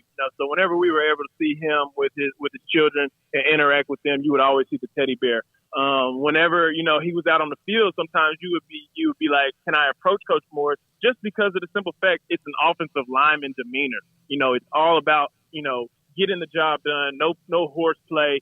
So just his demeanor, sometimes you would think that you wouldn't be able to approach him, but he was a very approachable person.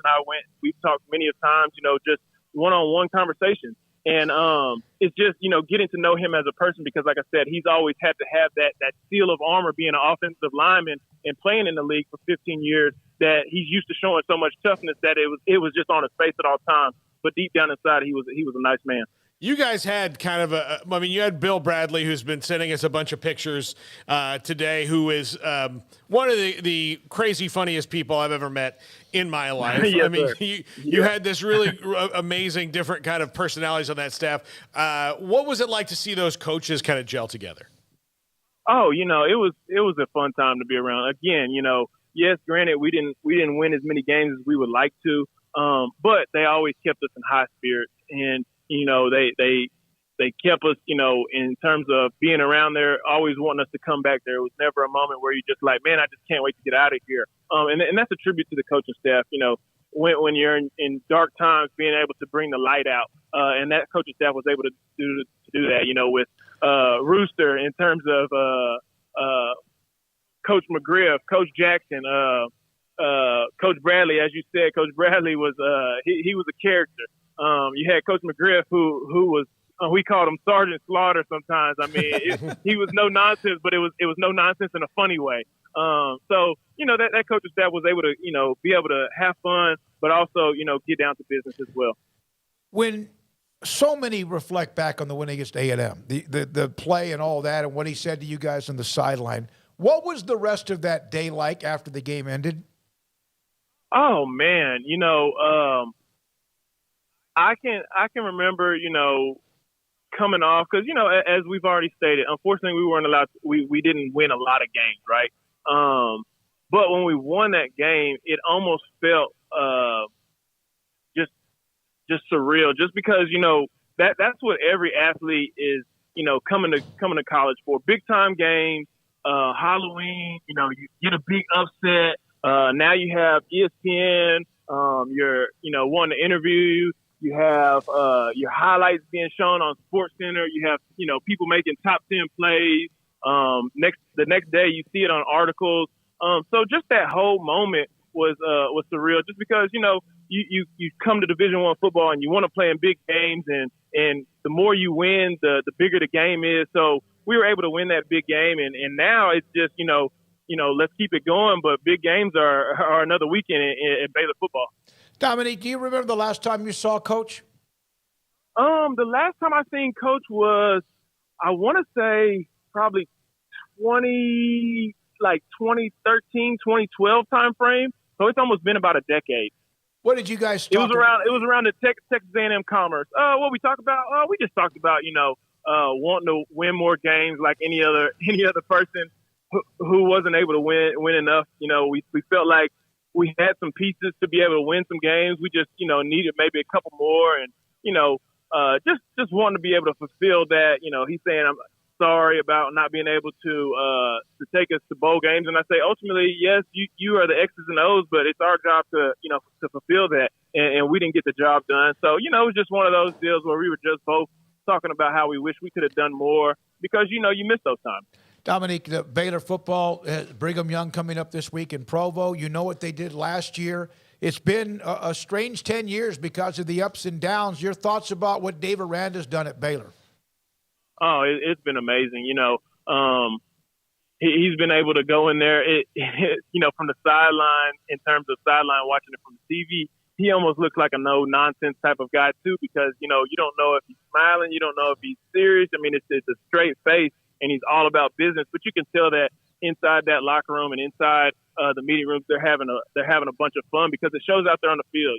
Everybody's excited on big plays, even small plays that seem small to a normal football eye, but is big in the details of the game. Everybody's clapping each other up and celebrating. So you can tell that's just the atmosphere that he's brought. And again, we've had ups and downs within these past 6 years, but to me, with Coach Aranda, it looks like the ups are going to be here for a while. So you're still at Killeen High, right? Yes, sir. I'm at Killeen High, coaching the girls track, and we're in cross-country season right now, and, trying to make sure now my job, instead of, like I said with Coach Morris, my job now is to make sure that my young girls are being able to not only just win at what they do, but be able to come young women in life and understand what it is to be a woman, just from having other women on our staff that have helped me, grow them into young women and be great to society. That's awesome. How has the school district changed, obviously, with the addition of Chaparral, and what school may have been affected the most by that? Well, in our situation, we weren't affected as much just because we're on a different side of town and we're kind of landlocked. Everything is growing out towards 190. So Ellison was affected some, and Harker Heights lost a couple kids.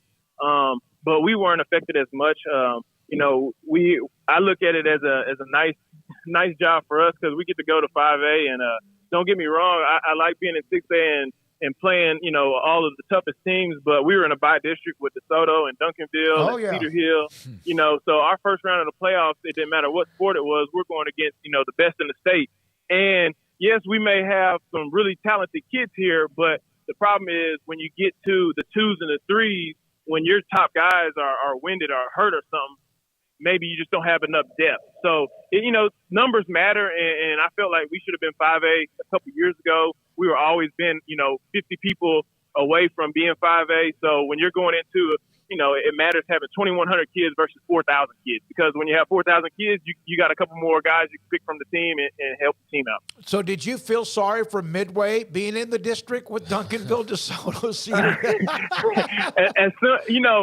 As soon as I seen that they got in that district, as much success as Midway has had over the years, I knew it was going to be tough for them just because of the style of play that Duncanville and DeSoto and those guys play.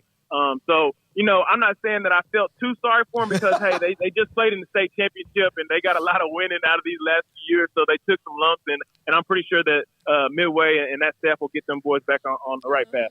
Dominique, thanks for reminiscing about someone who meant a lot to you and a lot of people, and Guy Morris, the former Baylor coach. Thanks for your time. Thank you for having me. That's Dominique Ziegler, former receiver, the moment. And 35-34, Sean Bell, quarterback coach for Baylor, threw the touchdown and then the 2-point conversion to beat a ranked A&M team. Yeah, I haven't had much to say at all about Guy Morris, and that's simply because I've just kind of stepped back because I didn't know him. I was not around when he was a coach here, didn't follow him, really. I mean, obviously saw his name pop up in just various ways, through college football or, just the coaching ranks, but I didn't have any experiences with him, and that wasn't really my wheelhouse in terms of Baylor football and Waco. But, good to hear that a lot of people, despite the winning and the losing always being the headlines, there's a lot of other impacts that he was able to make. And I think my main takeaway is not only despite, maybe not winning as many games in any given year, you still, made impacts on young people's lives. But just how terrible Alzheimer's is, like just the absolute worst thing. And I hate that for anybody. So I'm glad that, of the people we've been able to talk to today, there were some that were able to say goodbye before it got too down the line. But yeah, just an awful, awful disease and an awful thing that I wish we had a better answer for. Yeah, just a disease that just takes away who you are. And it's awful. Every time you encounter it, it's just sadder and sadder. And so, if you know somebody struggling with it, the Alzheimer's Association does a lot of great work helping people out. I would say get involved with them. I've done a lot of things. Smokey and I did the Blondes versus Brunettes game a couple years here that's for right. Alzheimer's Association. Yes, I do remember, however, on a brighter note, Dominique Ziegler in that play, I wasn't able to watch it. If it would have happened, was that on TV? No, I know. If that would have occurred this time period, for all the people complaining about, what's wrong with college football or whatever, like we'd have that up on Watch ESPN or something, CBS sports streaming or something. But I do vividly remember driving back from some game. I don't even remember which one it was, and whether it was high school or college. But I remember hearing updates or listening on the radio is what it was. I think, was I with you that day? I don't know. It was October 30th of 2004. Okay. That would Sure. have been the year that Lee, now Legacy, won a state championship. And perhaps they played. I think I was probably at a playoff game for Lee, or no, a regular season game for Lee. But I do remember going to my buddy's house that night, who just so happened to be an A&M fan. Yeah. And he did not know how to react. It's just funny now, looking back on, you lost to Baylor. Yeah. Like, you lost to Baylor. And then now, obviously I could have that conversation and it wouldn't be as big of a deal. But back then, that was a big damn deal to lose to Baylor. Here's what that game did. A&M was playing Oklahoma the next week. That was going to be the game day game. Game day did not have a spot that week because that was before they were kind of branching out. It was just one of those weeks where it was kind of a dud week, Halloween week that year. So game day was at home, and I remember Kirk Herbstreit goes, I guess we're not going to College Station next week. My parents, my Aggie fan parents, went to the game, and my dad just kind of said he sat there on the A&M side kind of in disbelief what was going on. And not only, look, if you look at the history of Baylor versus A&M, the reason that those things stand out is that in the entire history of that rivalry, Baylor's probably won 15 times over a ton of games when they were conference rivals, if that. It was not a really a rivalry. It's all-time 68 to 31 with 9 ties. A little higher than you thought, Pablo. Yeah. But if you go from, in particular, 1986 all the way through, maybe that game? I guess 1990 they tied 2020, but 1986, it looks like, all the way until that game, 2004, they got was dominated, all A&M. And then RG3, even the year he won the Heisman in 2011 down at College Station, they beat him up pretty good. Baylor's got 2 wins over A&M since 2 of the most remarkable wins in Baylor sports history, though. When I'm talking about last second, late overtime, whatever, the basketball game that went 6 overtimes, wasn't that down in College Station and Baylor won? And then, of course, the 35-34. A&M's owned that series. Like in most series, even like Texas and Oklahoma, it's gotten a lot more even. But the Texas and A&M series is lopsided. Here's a couple of parts. You got anything else on that? Yeah, there's part of me that thinks that Baylor could have maybe chipped away at that. Well, no, certainly. I certainly think they would have. Even though A&M's remained, plenty good in the SEC, I definitely think, Baylor could have won some games against them in the last decade. Absolutely. But, as far as looking down the line, how Texas Tech already kind of has an agreement with Texas to play in the future. They've already sort of arranged that. I think Baylor A&M would be an incredible game, but I just know there's reasons why on both sides or whatever. And I also know really when that would have been the most fun about 5-6 years ago. Neither one wanted the other side of not winning that game because that would have been a detriment to your recruiting and to your everything else. And so I understand why they didn't play because it was you stood to lose more than you gained really from just winning a single game. But That'd be fun to see again because they have not played very often, obviously, in recent years at all. Haven't played it in recent years. It would have been 2011 the last time they played. Here's a note, by the way. Go ahead. I think part of the issue with that is like the people see it differently. A&M doesn't acknowledge Baylor as a rival. Oh, yeah, I get that. Which is a little slanderous. But it's because of that lopsided record over most of the people's lifetimes where they only saw them win twice and tie once. So that's why they don't consider it that. You know what's interesting? But on the other A&M, side, who's A&M's biggest rival? Texas. And that's a one-sided series. Exactly. So, yeah, it's all hypocritical. But, okay, who was Texas Tech's biggest rival before they left? They would tell you a lot of the times it was A&M, and A&M felt the same way. It was A&M. It was all this. Absolutely was. It was all this, like. Absolutely. And that's why. Who was the second most fierce rivalry for A&M if Texas was one?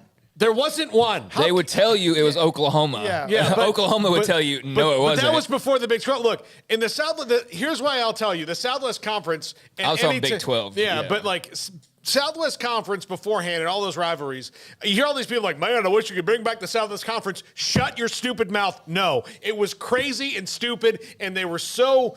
It was inbred. It was ridiculously inbred in that they didn't want to like go outside and play anybody else. They had these stupid rivalries that nobody even agreed on. And Texas's big rival was always Oklahoma, but A&M had this little brother complex about them. Texas Tech the same with A&M. Baylor the same with A&M. A&M only acknowledged one rival who was like, yeah, okay. I mean, it's just ridiculous. It's kind of interesting to me. A&M's got a pretty good history. There's a lot of great SWC guys, but listen, what's interesting is that they got a pretty good history. But it's not like they're Oklahoma or Texas or Michigan or Ohio State, and yet they only think they have one rival. Yes, it's silly. Well, that's what drives people insane. Yeah, that's the whole story of A&M. Like, that's for those who love A&M, like there's no love like it. And for those on the outside looking in, yes, there are like the pot shots, the cheap shots that like probably most Texas fans would give them, about the yell leaders or whatever. But a lot of why people don't like them, everyone else, is because of that. Like, hell are you to look down your nose at me? What have you ever done? And yet they do it as though they are Alabama, and that's what bothers people, I think. And now the A&M, and you kind of feel a little bit bad for them that they built all this time. I mean, they singing about one rival in their song, and then they moved the conference away from them, so they have to try to get another rival. So you would say now that A&M's biggest rival in the SEC is probably LSU, but they are LSU's like third or fourth. Yeah. A&M's third or fourth to LSU. That is going to be a hell of a sequence of events, though, when they do kick it off. And A&M how Texas. they put those teams together, and what are they going to do, and what pods or that whatever. Damn game, that first one, that better be in College Station, Texas. That better be in College Station, Texas, or A&M. I mean, I know there's part of like, what's A&M going to do about it? I understand that, but like that would be so disrespectful. But the last one was, I'm not saying that will have anything to do with the SEC That has nothing schedule. to do with this. Yeah. No. When they kicked the field goal, like UT has done to many people. Here's a UT an Alabama stat. Garrett, did you get my email from Max Olson? Put that up. This is interesting. That game, of course, Saturday. Since Nick Saban's opening year at Alabama, and his team was 7-6, they won a bowl game. They are 53-0 in regular season non-conference games since 2008. Texas is trying to become the first to win one since the UL Monroe upset in Saban's first year in November. Who did Texas just beat? UL Monroe. That's weird. I know it has nothing to do with 53-0 and nothing to do with whatever happens on Saturday. Texas has been, at times, a streak breaker in football, even though I think most people feel like this could be lopsided.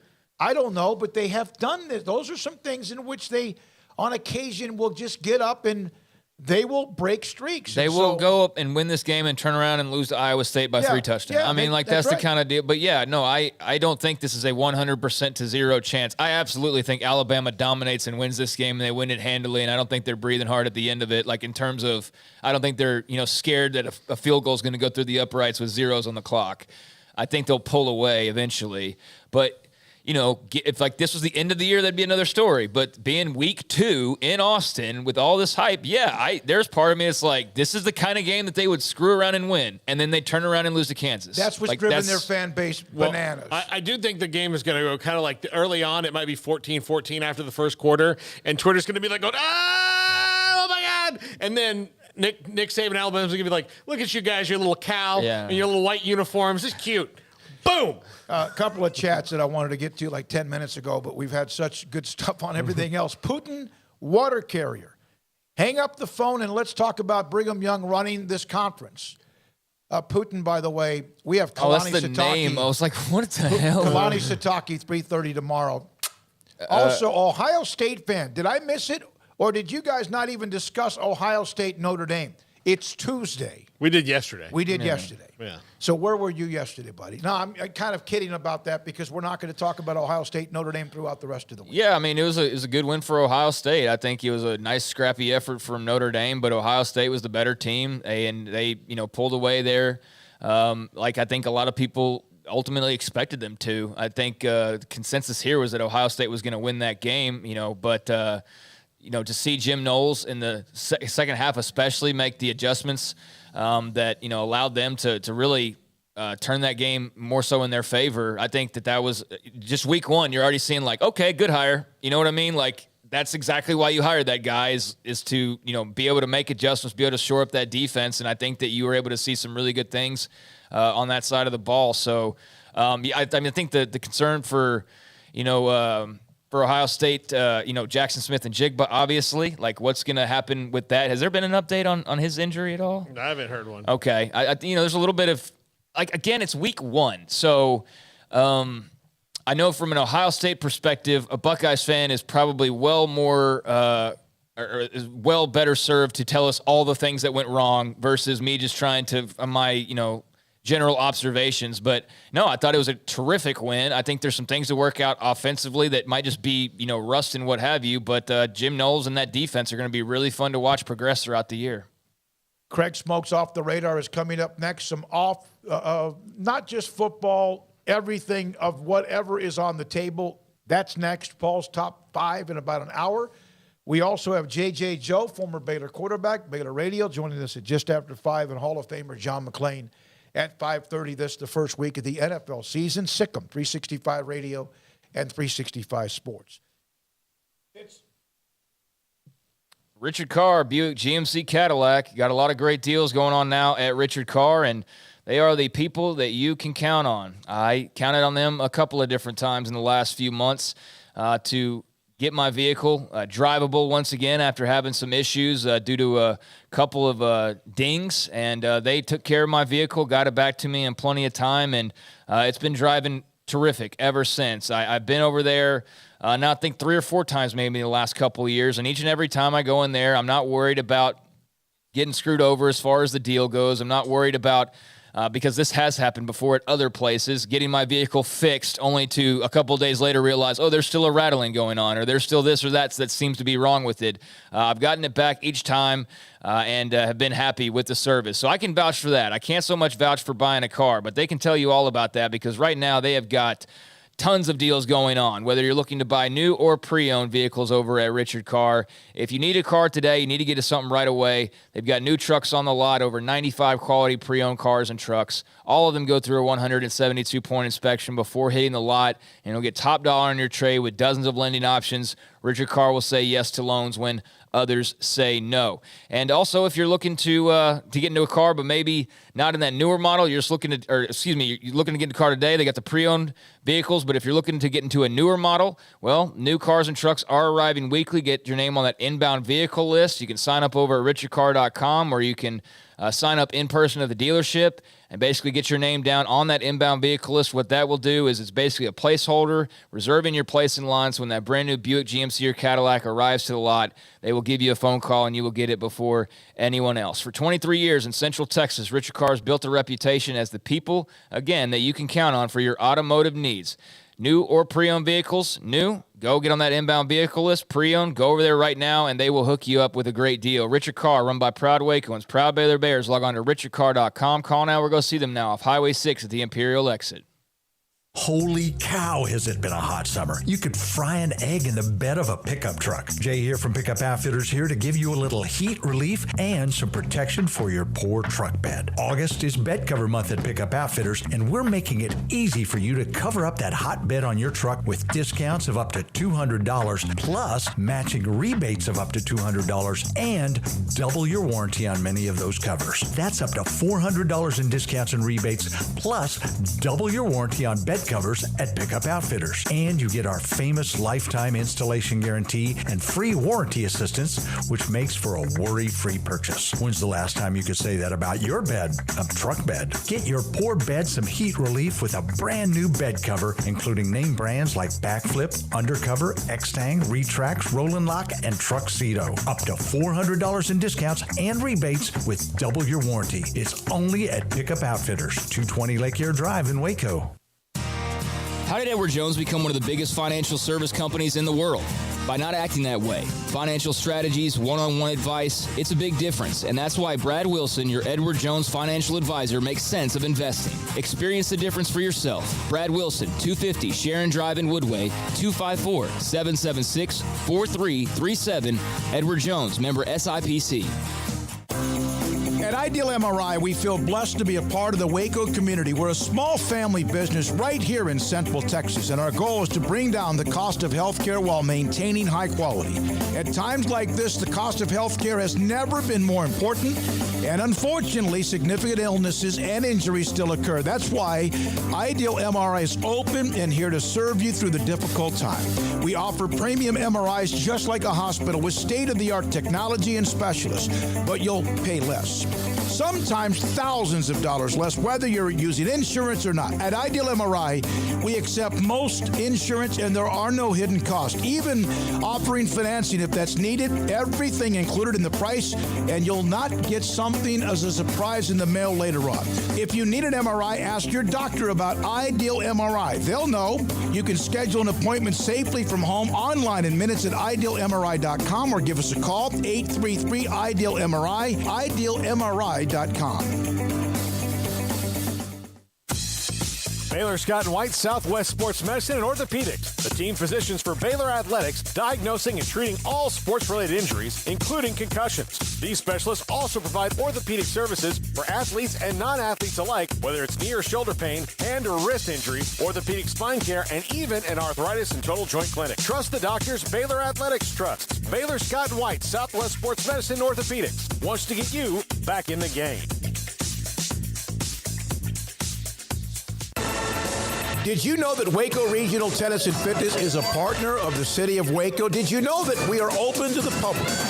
Waco Regional Tennis and Fitness offers day passes to the public for only $10 a day, and we offer money-saving memberships. Waco Regional Tennis and Fitness offers over 40 group exercise classes each week, including bar, yoga, boot camp, indoor cycling, and more.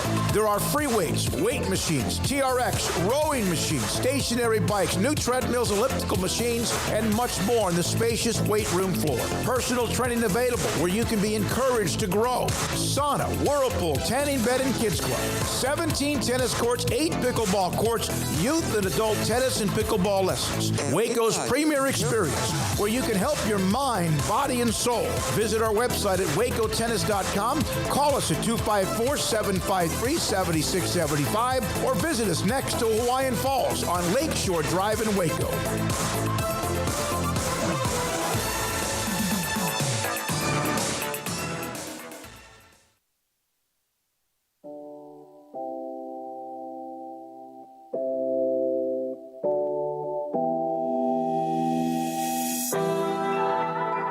Welcome back to Sikkim 365 Radio. It's time for Craig Smoak's Off the Radar. Brought to you by Pickup Outfitters. Since 1997, we've been outfitting trucks, SUVs, and vans at 220 Lake Air Drive or createacommotion.com.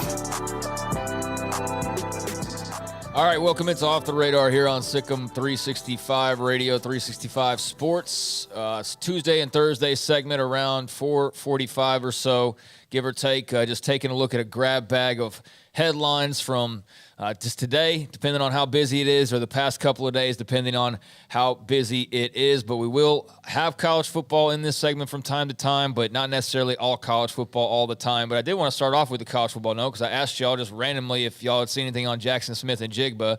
And it turns out that a couple hours ago, Ryan Day did give an update on Jackson Smith and Jigba, saying he wants him to be at full strength in order to return against Arkansas State. He will need to be 100% to be available this week. So sounds like they are going to be slow and sure with Jackson Smith and Jigba. But yeah, he took a tough blow.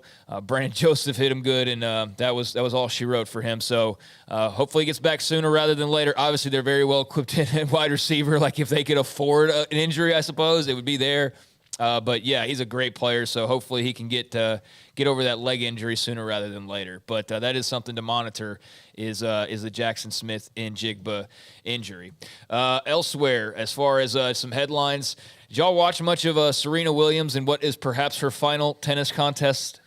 No. You did not? No. I don't know. It's not something we've talked about a lot, and I don't know sometimes how popular something is based on simply social media, because social media will have you believe that everyone in the world is watching something, and then you see the ratings turn around like 100,000 people were watching, and you're like, I think only people on social media were watching this. But Serena Williams was a very buzzy topic just the other day as she took on Ayla Tomljanovic, and apparently that broadcast averaged 4.56 million viewers Friday night on ESPN, outdrew every single U.S. Open final since 2013. So nearly 5 million people tuning in to see Serena Williams perhaps call it quit with the loss. But yeah, that's a pretty healthy audience for tennis. And I don't know where tennis stacks up, but I did see that her contest was leading people to debate on what like the best non-major sport is. Where does tennis rank for you guys amongst the, I guess, non-baseball, football, basketball? Not high, clearly. Let me say I this. like tennis, I do, but I don't love it. I mean, I'll watch. I don't watch as much of it as Told I this did is off when the I was radar, younger. by the way. Huh? I said this is off the radar. No, I know. Well, for me, golf would be after the major sports, even ahead of hockey. Yeah, and especially if Tiger's playing, which we now know he doesn't very often, if ever again. Yeah, I watch more hockey than I do tennis, and I probably watch the same amount of golf, especially when it comes to the majors. I watch the majors. So with tennis, I really do. When I get a chance, I will watch Wimbledon. I've loved Wimbledon just as an event. I never. To me, it's like horse racing, Kentucky Derby, the Belmont, Preakness in Belmont. But I watched tennis when I was a kid a lot because I loved Pete Sampras, I loved Jim Courier, I loved Audra Agassi and Michael Chang. We had a lot of great American tennis players then. Mm-hmm. And so as a kid, it was easy to root for the Americans. And not that I'm not a fan of Federer. I loved watching Federer play. I love watching Nadal play. I think it's good that tennis has a villain in Joker, now that people can kind of root against for their own reasons, but he's still kind of fun to watch play tennis when he shows up at places. He's going to end up with more singles titles than anybody. Yeah, but as far as Grand Slam events. So, yeah, it's easier to, as an American, get excited when it's somebody from your own country.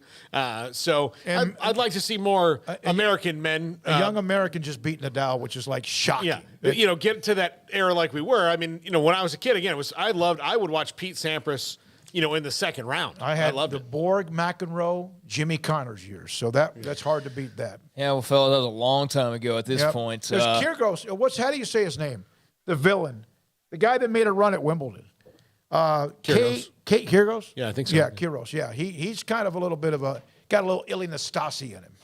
Red Sox signed, was it Kike Hernandez to a 1-year, $10 million deal. I only bring that up because Paul is a Red Sox fan, but that will keep him in Boston through next season. Right now, the Sox 2 games under 500 in the AL East. They are in last place, 9 games back of the Yankees. How are you feeling about the season? I looked up the other day and it's like, baseball's still going on. That's how I felt. 25 or 30 I was like, games it's to go. still going on. I saw, I get Astros fans all over my timeline, and I'm not an Astros fan. I'm not a hater either. I just simply don't care. And there's just Astros all over my timeline. And the other night, I guess maybe I had muted it for a few days because I just didn't care.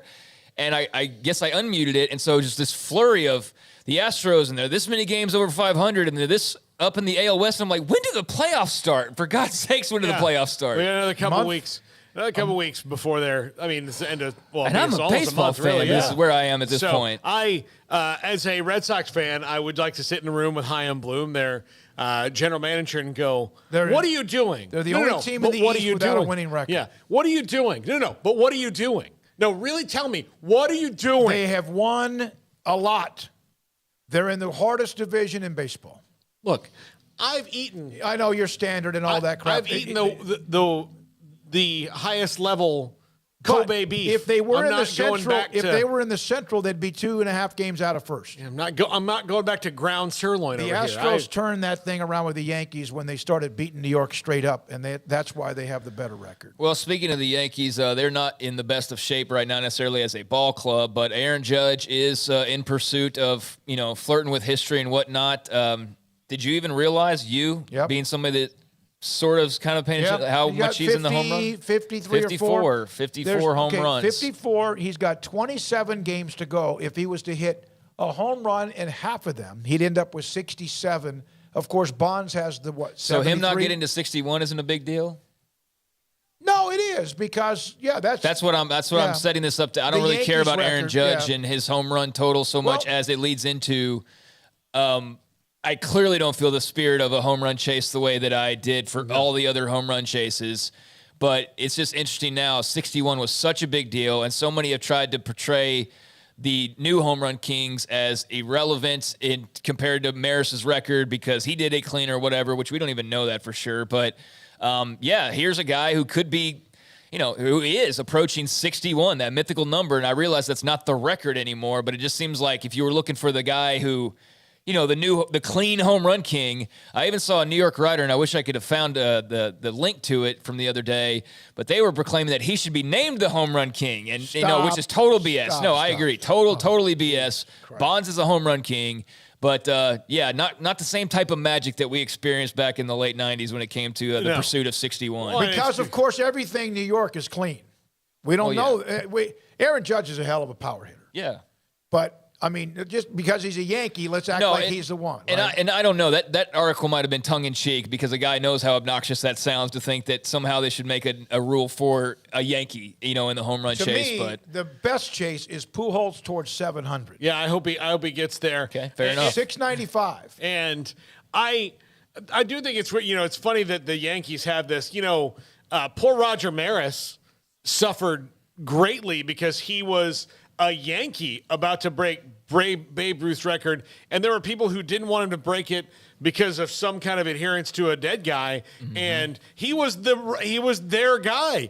Wouldn't you want your guy to break it? Yeah, but it was Babe Ruth. Yeah, it was Babe Ruth. So the Maris mark still stands at 61. If Judge is able to get, let's see here.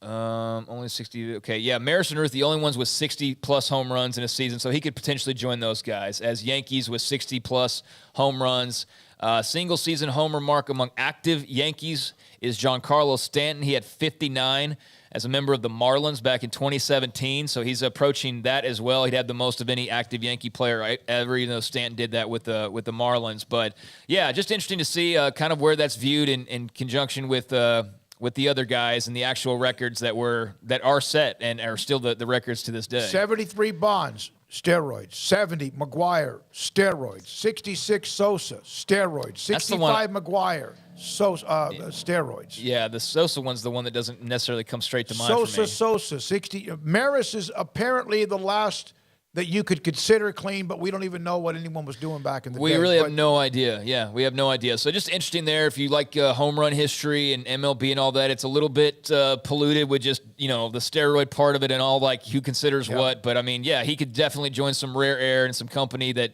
had he done it about 20 years ago, it would have been a massive deal. Would be interesting if he went on a streak where he hit like 10 in the next week or two. Yeah. And then, that's the thing. They're running out of time, but he does have a total where if he was to go on a rip, then he could sit there and really. I mean, we might this whole conversation might flip in about a week if he were to go on a tear like that, where it's like all anybody's talking about. The top 6 home runs single season all occurred from 1999 to 2001. That's just total coincidence. That's a total coincidence. After it took 34 years for Maris to break Ruth's record. Yeah, and a couple other things off the radar just really quickly. In the fight game, Anderson Silva, former UFC legend. He's been dabbling in boxing, had a exhibition contest a while back. He is going to be back in the ring, the former UFC champion and legend, and he will be taking on not a champion, and I don't know, not a legend in my generation, but for the younger folks, maybe Jake Paul. One of the infamous Paul brothers, October 29th in Arizona, UFC legend Anderson Silva and Jake Paul in a boxing match. So that will take place in Phoenix as part of Showtime pay-per-view. Anderson Silva's 47 years old. He's had 4 boxing matches. Obviously, Logan Paul, half his age, basically. I'm sure this will do great numbers, but I am interested, like some of these other tomato cans. I know they're fighters and whatnot, but it's different when you transition to the boxing ring. So I'm curious to see Anderson Silva, even at his old age, if maybe he can be the one to do what a lot of people have been rooting for and finally shut some mouths up. But we shall see. I'm sure that will do well. Yeah, I think it will. I mean, everybody wants to see. Everybody's going to root for Anderson Silva. They'll sell tickets. That's the whole point. Yeah. So we'll see how that ends up going. But that is one I'll at least keep a raised eyebrow on because of the fact that it's Anderson Silva, but not expecting a whole lot of just quality boxing out of that. And we'll close with this. A little college football to close this on out, actually. Ed Orgeron. I saw this tweet floating around on Twitter. Oh, by the way, Mitchell Trubisky, Steelers quarterback, named QB1. Wanted to mention that as well. But at the Little Rock Touchdown Club today, Ed Orgeron was one of the speakers up on stage, and he was talking or was asked about his exit from LSU, and it made for, just another great Edo clip. So we'll close it out on a high note here with Ed Orgeron talking about his exit from LSU at the Little Rock Touchdown Club. I'm so grateful of my time for LSU. That was my opportunity. Coaches got a shelf. Some coaches got 50 years. Some coaches got 12. Mine was 6. Good. I got to tell you, we had a meeting. Said, Coach, things are not going well. No shit, Ray Charles can see that, brother.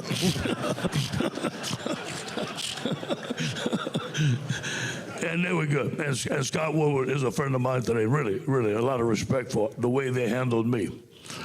So what's next? Well, I got to tell you this, though. Say, Coach, you got $17.1 million on your contract. We're going to give it to you. I said, what time you want me to leave and what door you want me out of, brother? So there was Ed Orgeron. This is obviously not going to be on Sports Night, Sports Tonight, this segment. Well, yes, because of that. We'll have to take that into account next time. But just a little fun from Ed Orgeron. That's great. Those buyouts do help soothe the pain of firings, I'm sure, especially $17+ million. So good for Edo, and there's a few things off the radar. By the way, I want to get back to something, an Alabama stat, because I know it is amazing, 53-0, but they had, since 2009, the quality wins in non-conference. Again, most people would still take that. They played at Penn State and won in 2011. And all the others against ranked teams, Virginia Tech twice, Penn State twice, Michigan, West Virginia, USC, Wisconsin, Florida State, Louisville, Miami, have all been neutral. Atlanta, Arlington, or even Orlando. So they've been able to kind of piece that together, but they've won them. They've won those games. And then, of course, they're 14-5 in bowl games and or playoff games, and that's still impressive, neutral or wherever. 5:06 coming up next, former Baylor quarterback and radio broadcaster J.J. Joe, Sikkim, 365 Radio and 365 Sports. Pioneer Steel and Pipe since 1943. Their doors have been opened, and they're about to move into their big, beautiful, brand-new building in Waco. They have locations in Waco and Bryan since 1943. Open Saturdays, 8 until noon for those who can't get by there if you need to during the week. They will deliver. They will unload because what they have, steel, pipe, and metal, heavy-duty product. Since 1943, they've only gotten bigger, better, faster, and stronger, and they're about to do all of that with this massive building, which means their distribution will be better, the amount of product they need or you need will be better, and their best is what they do by getting not first-time customers, but repeat customers for all of that time. PioneerBoys.com.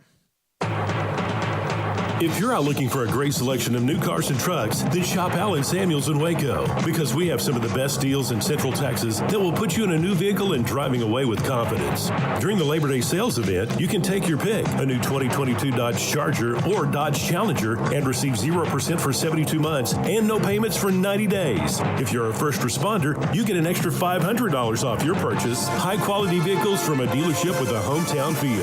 Allen Samuels in Waco.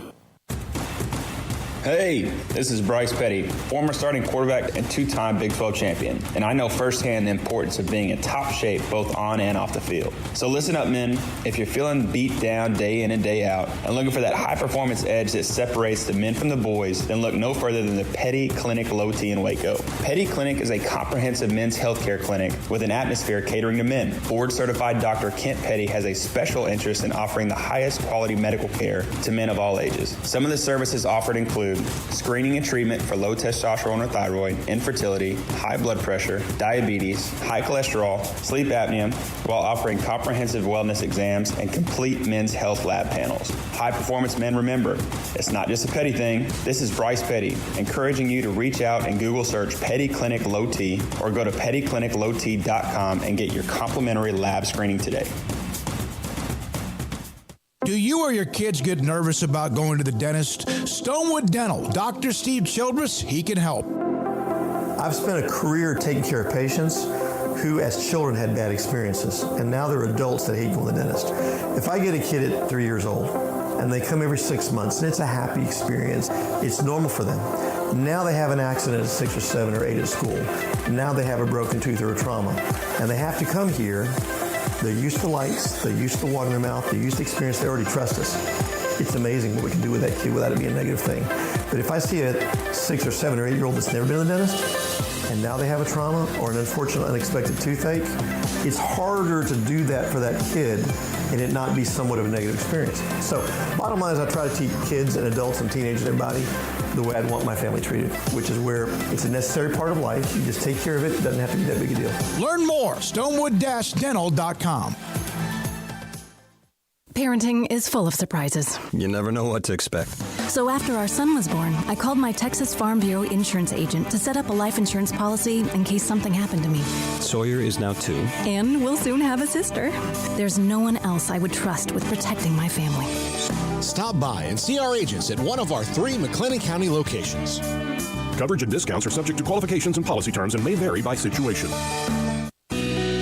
Camille Johnson Realtors guide you seamlessly through the process of buying your dream home or selling your current one. Commercial, farm and ranch, or residential, Camille Johnson Realtors can smoothly and successfully lead you through any transaction. With a team of 28 experienced agents who are excited about serving you, Camille Johnson Realtors services the entire greater Waco area. If you're in the market to buy or sell, contact Camille Johnson Realtors, 104 Midway Center in Woodway, or find them online at www.camillejohnson.com. Camille Johnson Realtors, elegant, charming, warm. Welcome home.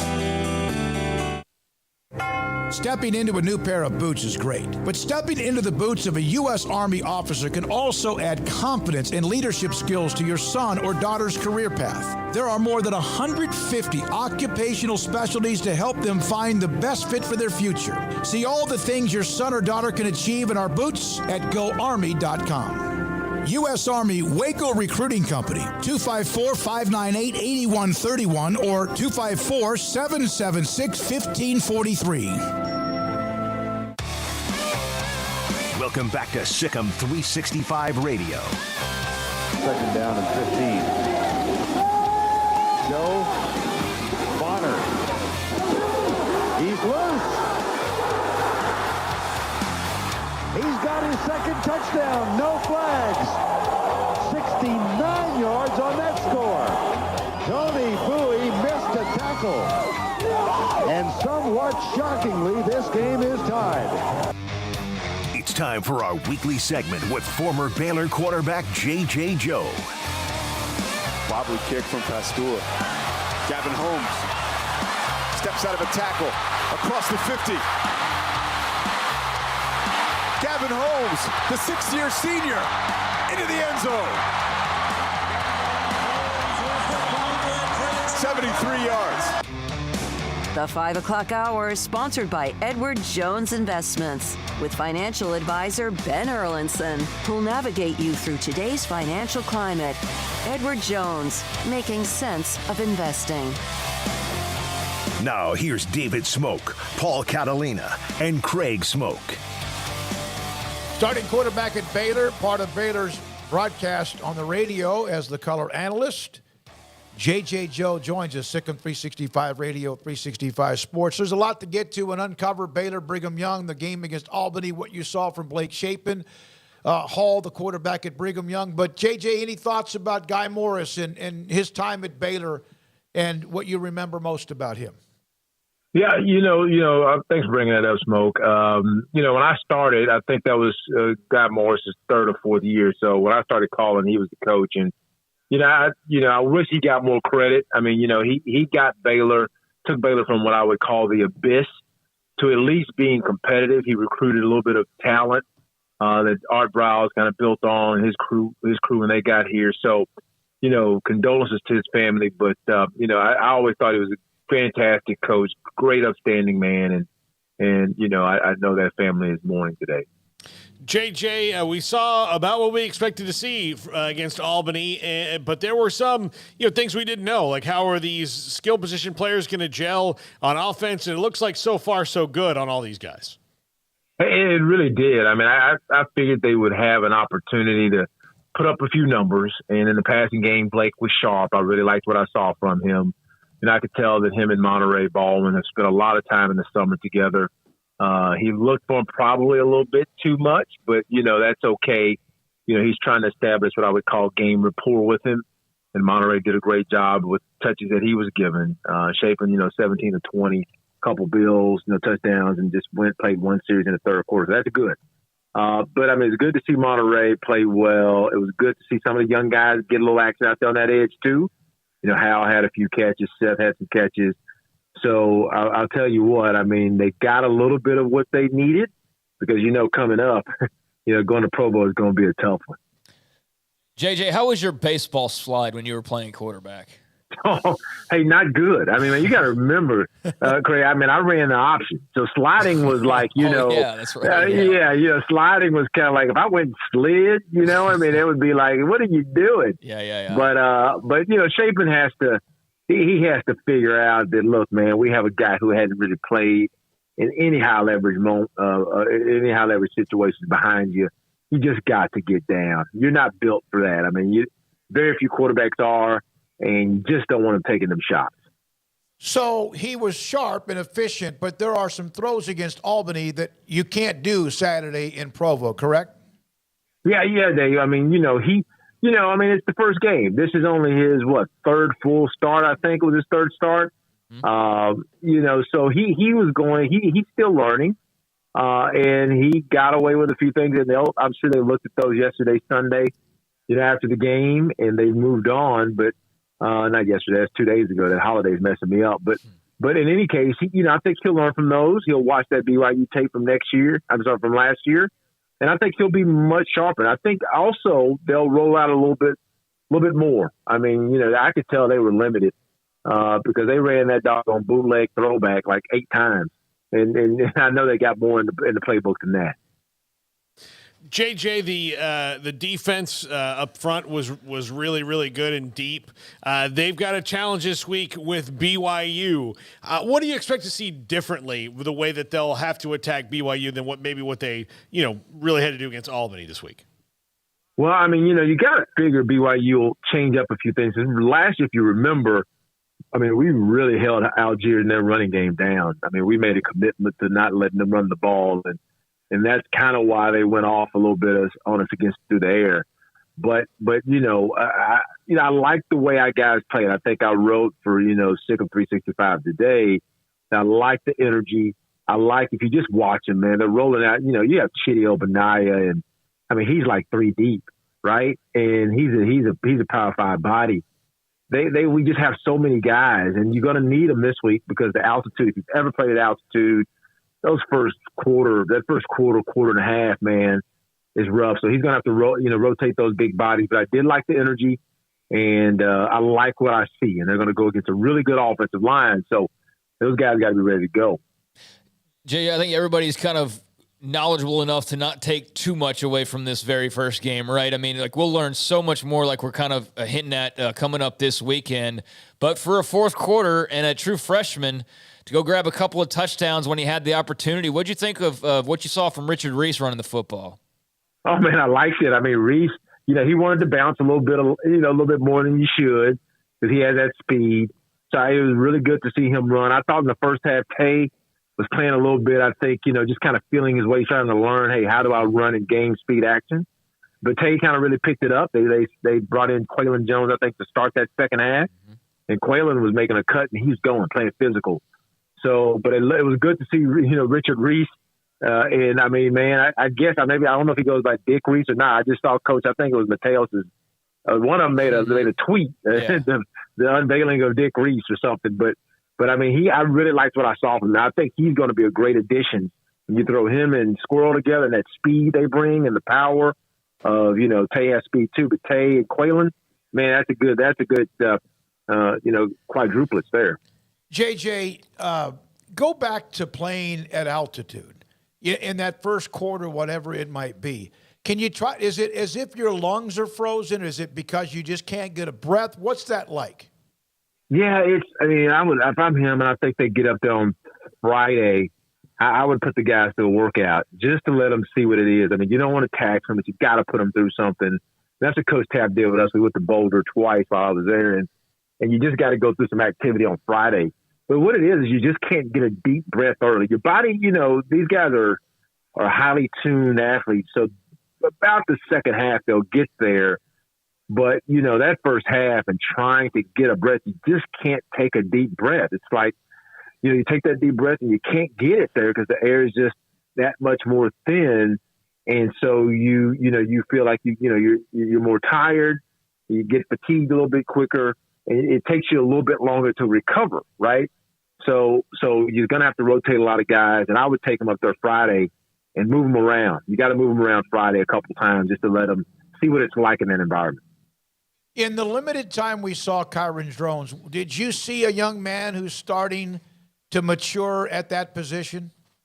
Oh, yeah. Yeah, I like Kyron, and I thought he looked better. I came to the spring game, and I saw him in the spring game, and it's tough in the spring game because you're going against the same guys. They know exactly what you're going to do. You're not going to show much in the spring game. But I thought he looked more comfortable. Of course, now he was going against Albany, which is a little overmatched, but still he looked a little bit more comfortable.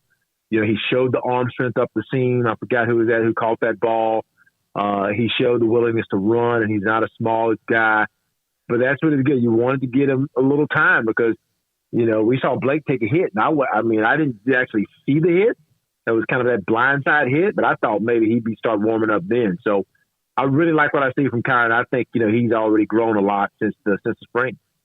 Jaron Hall, Brigham Young, obviously a really, really talented. Of course, Brigham Young in their history that most people know about, but he was good last year. Of course, Baylor popped that thing open, but your thoughts about how good he can be? I was watching some of the highlights from South Florida. I haven't been able to watch the game yet, but I'll tell you, he played well against us. He had a good year last year, and he can spin it. He is an intelligent quarterback. Can move a little bit. But he's gonna try to get that ball out of his hand. So he's gonna, if he has guys open, he's not going to miss them that often. And so when you're playing against a guy, you're going from, University of Albany, a young quarterback who had just transferred from ODU.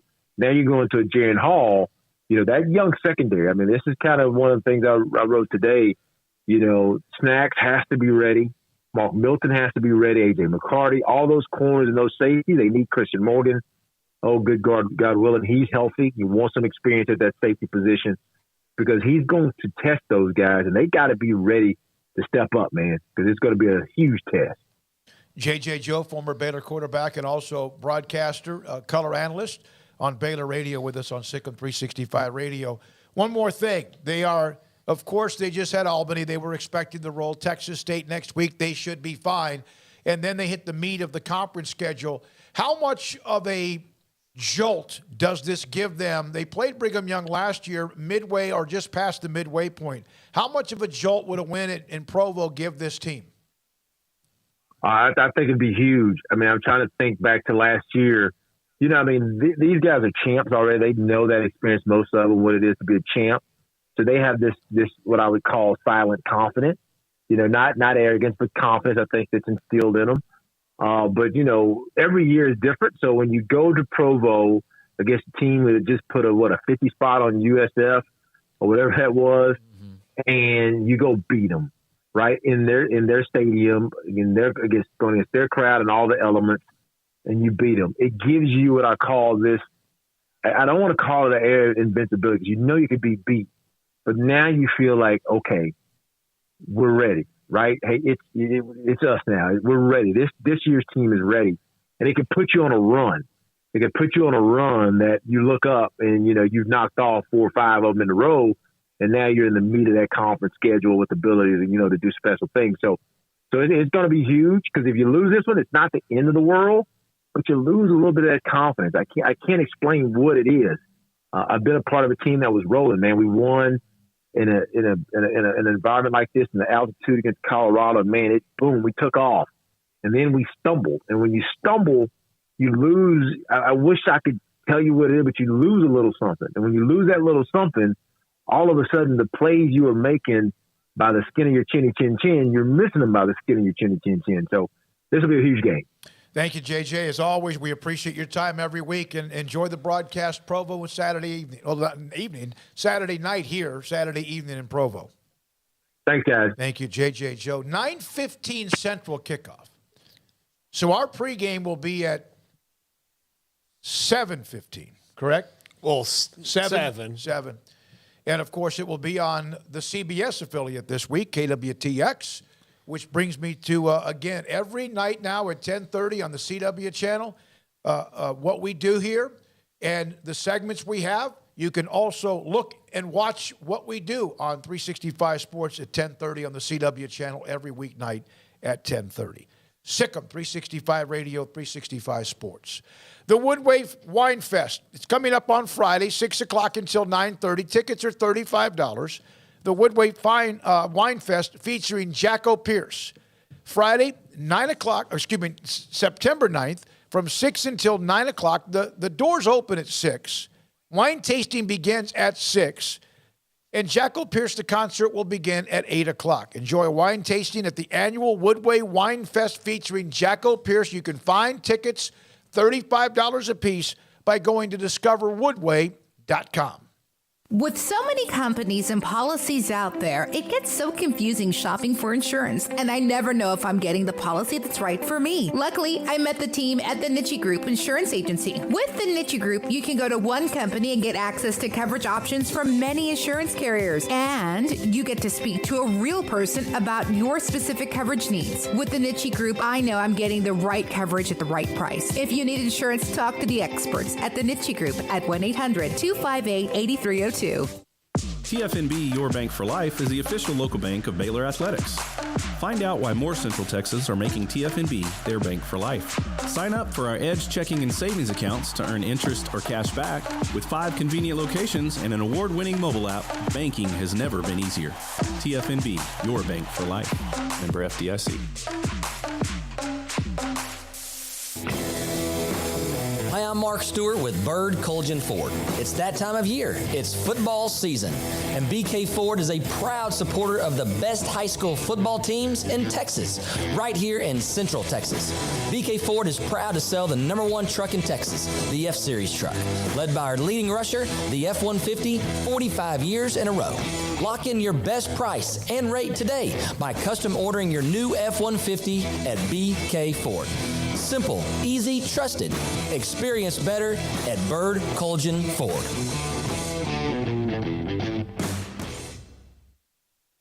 One size fits all. That may be all right for an adjustable belt or cheap sunglasses, but when it comes to your financial needs, no one wants a one-size-fits-all strategy. Ben Erlinson, your Edward Jones financial advisor, knows that his most important goals are yours. That's why he takes the time to understand your needs, knowing you. That's how Edward Jones makes sense of investing. Ben Erlinson, 100 North 6th Street in Waco, 254-759-8533. Edward Jones, member SIPC. Baylor University is where lights shine bright. So, let there be light. Let there be roommates and teammates, scholarship and championships. Let there be fresh starts and new traditions, fast friendships and lasting impacts. Let there be laughter. Let there be joy. Let there be light. Baylor University, where lights shine bright.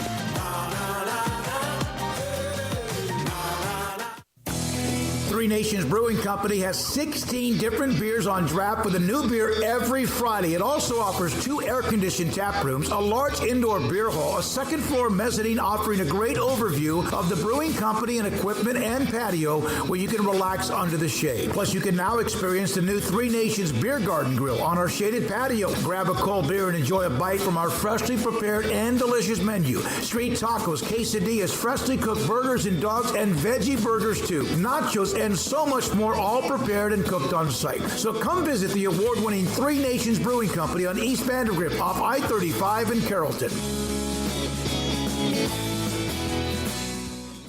Pizza, burgers, and Bears football. There's no place around Waco that serves them all other than Bubba's 33. Come show your green and gold and enjoy some of Waco's best food and beverages while watching your favorite team, the Bears. When real Bears fans get hungry, Bubba's 33 is the #1 spot for ice-cold drinks, hand-stretched, stone-baked pizzas, and bacon-infused burgers. Join us for indoor or patio dining. Bubba's 33, Waco's restaurant and proud supporter of Baylor Bears football. Sick 'em, Bears. Welcome back to Sikkim 365 Radio. It's time for our weekly segment with NFL Hall of Fame columnist John McClain. Brought to you by Pioneer Steel and Pipe, where customer service is their main focus, and best in metal, steel, and pipe for large or small projects, with 2 locations in Waco and Bryan. Family owned and operated since 1943. Hall of Fame columnist and writer John McClain. We're going to get into his newest toys of what allows people to read his greatness and also listen to him, which he's on numerous radio shows throughout the week, including this one, Sikkim 365 Radio, 365 Sports. John, before we get into all that, Guy Morris, any memories about him? Guy was a really good player, played a long time in the NFL. You know, he was one of those guys. I wouldn't say he was unappreciated or undervalued. He was just a lunch pail kind of offensive lineman who came to work every day, played hard. He was a smart technician, and I think the intelligence he showed as a player paved the way for him to be a head coach, and at Baylor, of course, being one of the places where he was a coach. I knew Guy a little bit, respected the heck out of him. I remember when he hired Bill Bradley as his defensive coordinator. Bill was going to retire, and Guy called him and said, hey, why don't you come be my defensive coordinator? And Bradley, okay, he called Darrell Royal. And he told Darrell Royal, he said, I got this offer from Baylor. You know, I always wanted to coach at Texas. And Royal told Bradley, well, I'm from Oklahoma. I always wanted to coach at Oklahoma. But I didn't turn down a chance to go to Austin, and I don't think you should turn this one down either. And so Bill went to work for Guy Morris.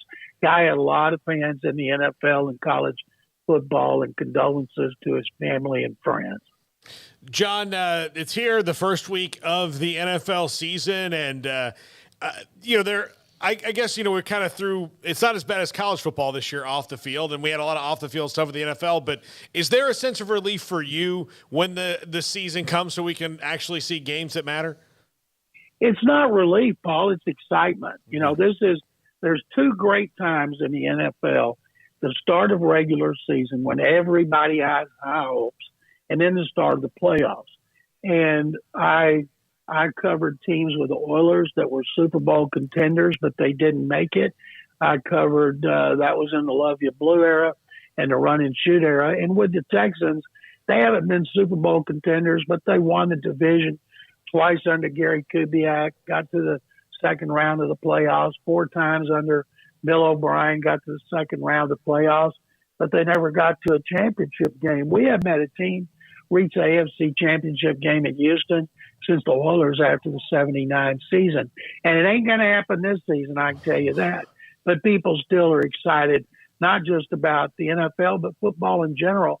And if this weekend is anything like that first weekend of college football, the excitement is going to be through the roof.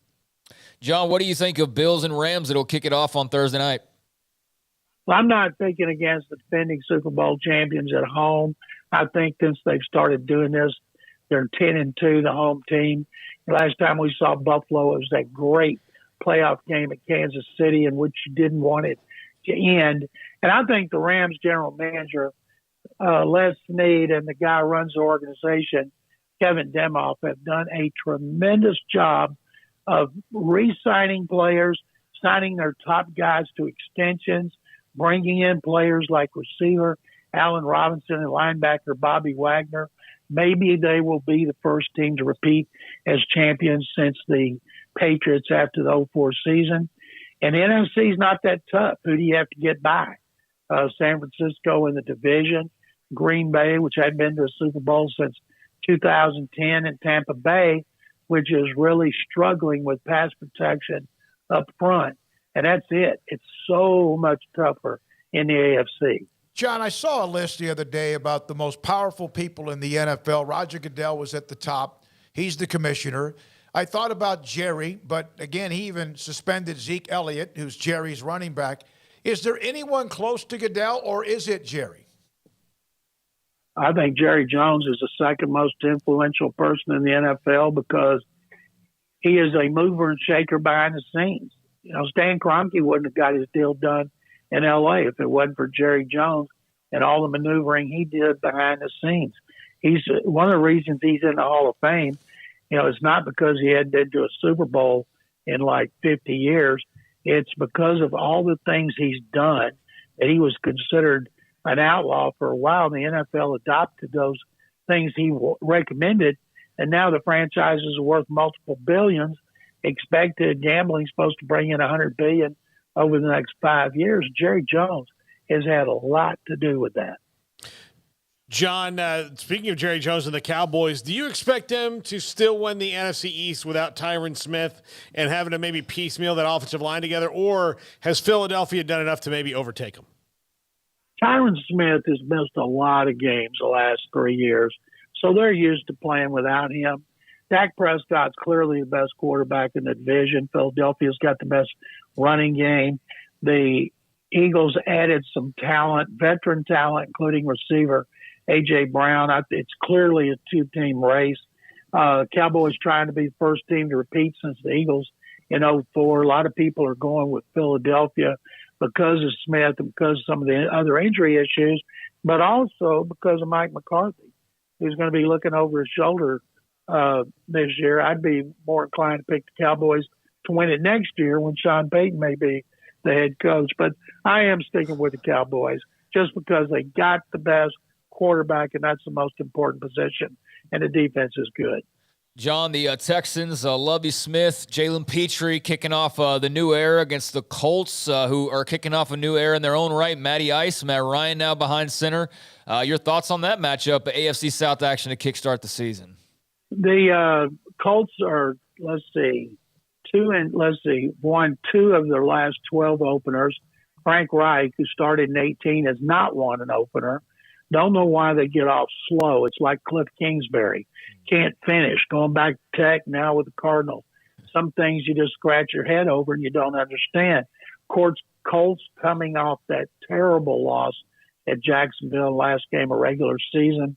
Knocked them out of the playoffs. Jim Irsay put Coach Frank Reich and General Manager Chris Ballard on notice. They need to start fast. They humiliated the Texans last year by a combined score of 63-3. And Lovie Smith said yesterday, we were dominated. We haven't forgotten that domination, but we'll see if they've gotten closer. If they don't get closer, and I don't see how Matt Ryan's going to play better than Carson Wentz did against the Texans. And if they get off to a bad start, getting humiliated, everybody here is going to be disappointed. They don't have to win, but they have to show they're better than last season. There haven't been many back-to-back Super Bowl champions. Packers, Dolphins, Steelers twice, Niners, Cowboys, and then Denver and New England. And it's hard. It's hard to win it all, and it's surely hard to repeat. In the NFL, is it more difficult to repeat in that league than anywhere else because they truly are the way the schedule and the draft and everything else, the parity is just huge? You see it in the NBA, but you don't see it in much in baseball, I don't think. I don't think there's been a repeat champion in the AL since the Yankees did it when they had the core four in there. Mm-hmm. I may be wrong, but it's hard to repeat anywhere. And the team that had the best chance was the Patriots with Belichick and Brady, and they haven't done it since after the 3-4 season. They won their first after the 0-1 season. So I think that's one of the things that makes it so good. You know, dynasties don't mean you got to win a bunch of Super Bowls in a row. You have to compete for them. You know, New England, to me, considering Belichick has had to deal with the salary cap, he's had to deal with free agency. What he's been able to do, to me, makes them the best, most impressive dynasty in the history of the NFL.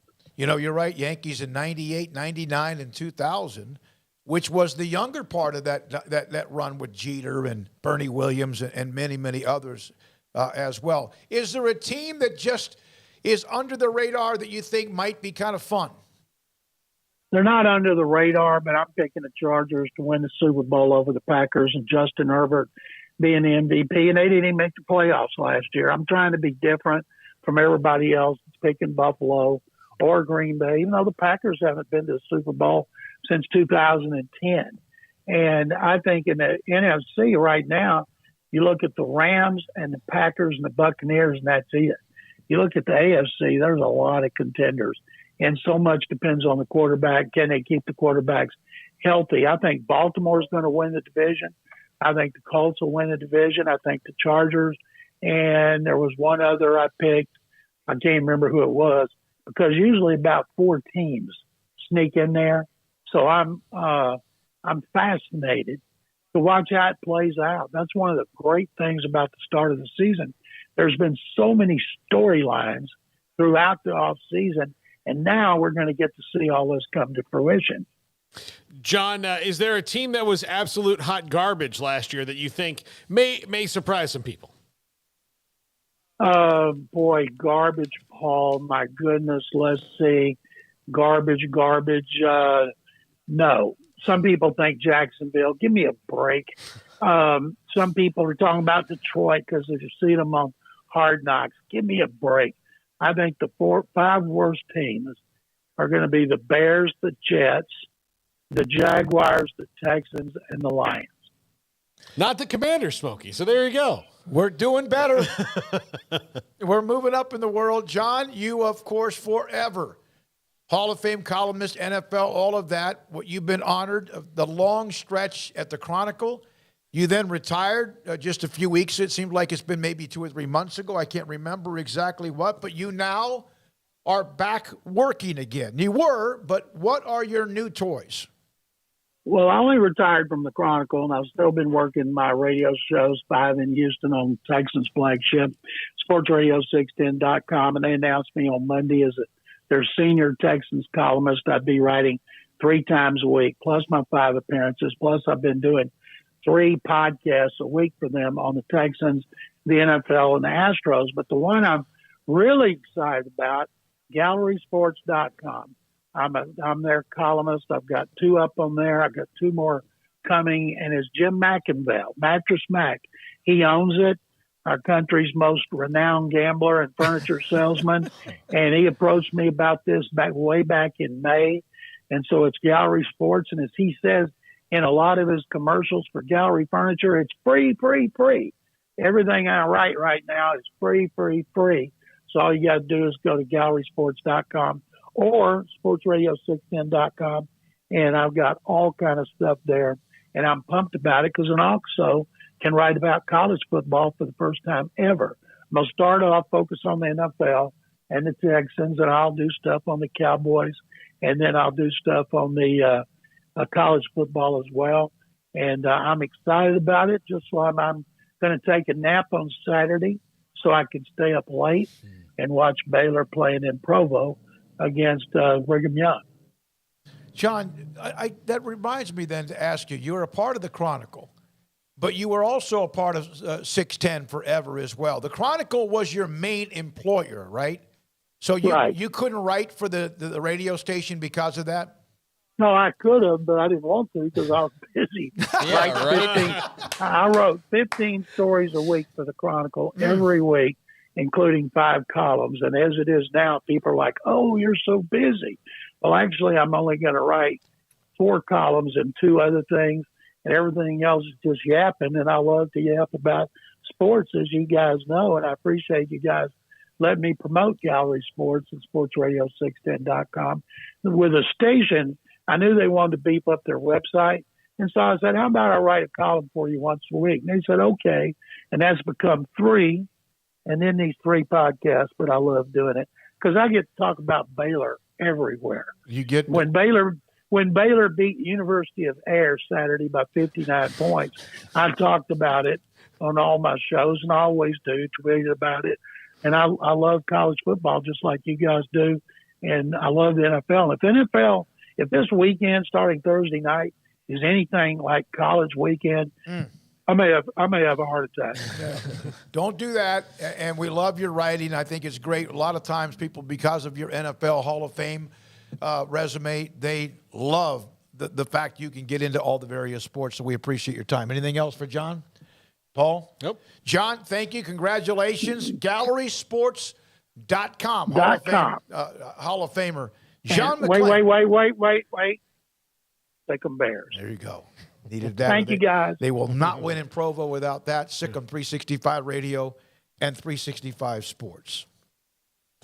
Let's see here. Pickup Outfitters, Jay Arrett, Pickup Outfitters, 220 Lake Air Drive in Waco. If you have a pickup truck and you want something added to it or replaced, they can do it because of the accessories that they have. From bed covers to what you want to put inside of your truck as well, the accessories inside, bumpers and grill guards and more. Jay Arrett at 220 Lake Air Drive. Pickup Outfitters is a very touchy, I guess, createacommotion.com. If you've seen some of Jay's commercials, you know he creates a commotion. But his business also creates a better and good-looking truck. If you need something replaced or added, Pickup Outfitters at 220 Lake Air Drive in Waco. Cars priced right both day and night. Average your car in Texas. Trucks built for you, red, white, and blue. Average your car in Texas. Cars that zoom with lots of room. Average your car in Texas. Count on us, a dealer to trust. Average your car in Waco, Texas. Stepping into the boots of a U.S. Army officer can add confidence and leadership skills to your son or daughter's career path. See all the things they can achieve in our boots at GoArmy.com. U.S. Army Waco Recruiting Company, 254-598-8131 or 254-776-1543. It takes time to reach goals. It's a truth that applies to more than sports. It goes for your financial goals as well. You work hard for your money, and you deserve an investment strategy that lines up with your game plan. And Tom Albers, your Edward Jones financial advisor, can help. If your financial investments aren't putting forth the effort you desire, stop by today for a financial review. Tom Albers, 4301 Lakeshore Drive, 254-776-7605. Edward Jones, member SIPC. From the first workout to the last practice, sports is an incredible challenge. Hi, this is Dan Ingham with the First National Bank of Central Texas, and we're proud to support each athlete, every parent, and our educators. From families, small businesses, to the biggest industry, we're here to help. With remarkable products like First Free Checking, we've got banking ideas that fuel big dreams. The First National Bank of Central Texas. Familiar faces making local decisions. Member FDIC, Equal Housing Lender. Baylor Scott & White, Southwest Sports Medicine and Orthopedics, the team physicians for Baylor Athletics, diagnosing and treating all sports-related injuries, including concussions. These specialists also provide orthopedic services for athletes and non-athletes alike, whether it's knee or shoulder pain, hand or wrist injury, orthopedic spine care, and even an arthritis and total joint clinic. Trust the doctors Baylor Athletics trusts. Baylor Scott & White, Southwest Sports Medicine and Orthopedics wants to get you back in the game. Automatic Chef Canteen is a full-service micro-market vending and office coffee provider with state-of-the-art vending equipment, a wide variety of products, and offering custom-fitted micro-market vending office coffee solutions for your employee break room. You want a full break room solution and a workplace oasis? Well, Automatic Chef Canteen, locally owned and operated for over 50 years in Central Texas, also includes in-house mechanics on call 24/7 for fast, reliable service and maintenance. Automatic Chef Canteen, 6900 Imperial Drive in Waco, or online at automaticchefcanteen.com.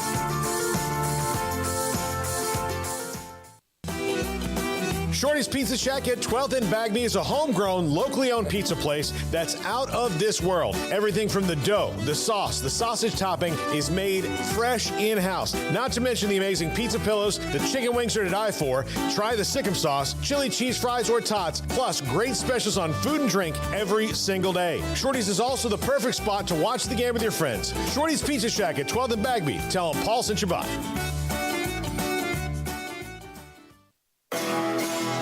This is Paul Catalina's Top 5 at 5:55.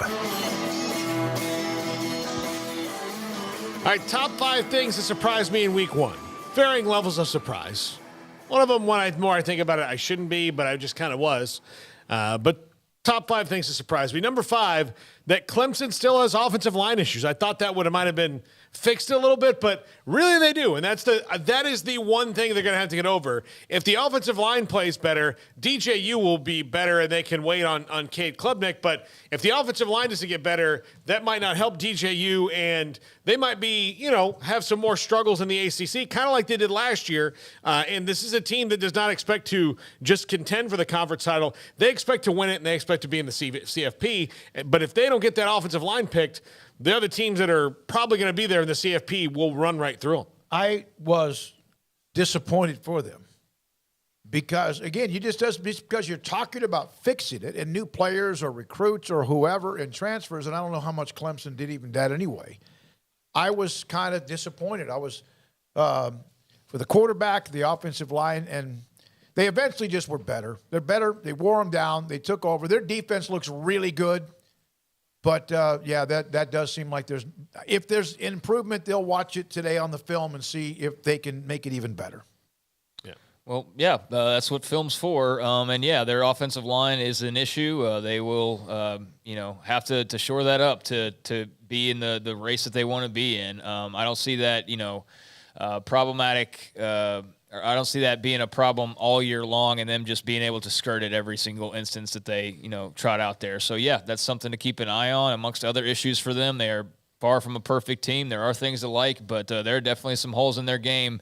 But, again, it's week 1, so let's kind of just see how it plays out. Yeah, number 4, this one is the one that probably surprised me the least more I think about it, but OU's ease into the Jeff Levy offense. I knew Dylan Gabriel would probably know it well. It's just everything else just looks like it clicked. The offensive line scheme that Jeff Levy runs compared to what Lincoln Riley runs is a big difference, and they looked comfortable. Everybody kind of seemed that it meshed well. I know that they did that in spring, but I thought that would be something that maybe – wouldn't look, even against UTEP, wouldn't look as smooth earlier in the year. But, man, it looked like they've been running it for 5 years.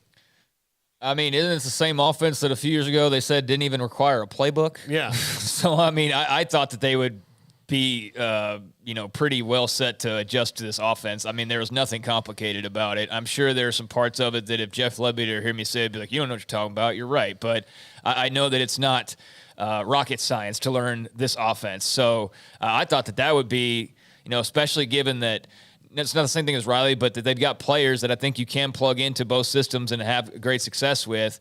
I think that was probably the easiest, smoothest transition. I think, adjusting the attitude of the defense and doing things like that under Venables is going to be more of the long-term work. But, they've been good offensively. I expected them to remain good offensively, and they will be good offensively. And I think Jeff Levy is just a very quick fix with not a lot of fluff around it. Just plug him, and they'll play. And they played well. All about that offense. And Bennett, who said this, and they got drilled by SMU and Tanner Mordecai, spacing. It's all about spacing. And Briles was brilliant at it. And when people would tweak it, he would tweak it again. Remember how they lined up outside of even the numbers, and it was, and we'll see how that goes. But they put up big numbers and look good. Number 3, NC State struggles on offense against East Carolina. Look, East Carolina deserves a lot of credit for as good a defensive team as they are and what they did, taking it to NC State aggressively. But Devin Leary is supposed to be one of the better quarterbacks in the country, and first rattle out of the box, that was not their best performance on offense. Now, things can change, but I thought they might be, they expect to be hitting the ground running more a little bit on offense than they were. And, if not for, a young kicker missing 2 kicks, then NC State's 0-1 right now. Yeah, it's almost like they don't do well when they're ranked high in the preseason and everybody is looking for them to be good. I mean, I think that's pretty much their history is when there are expectations, they normally are not going to reach those. At least that's kind of how it's been explained to me.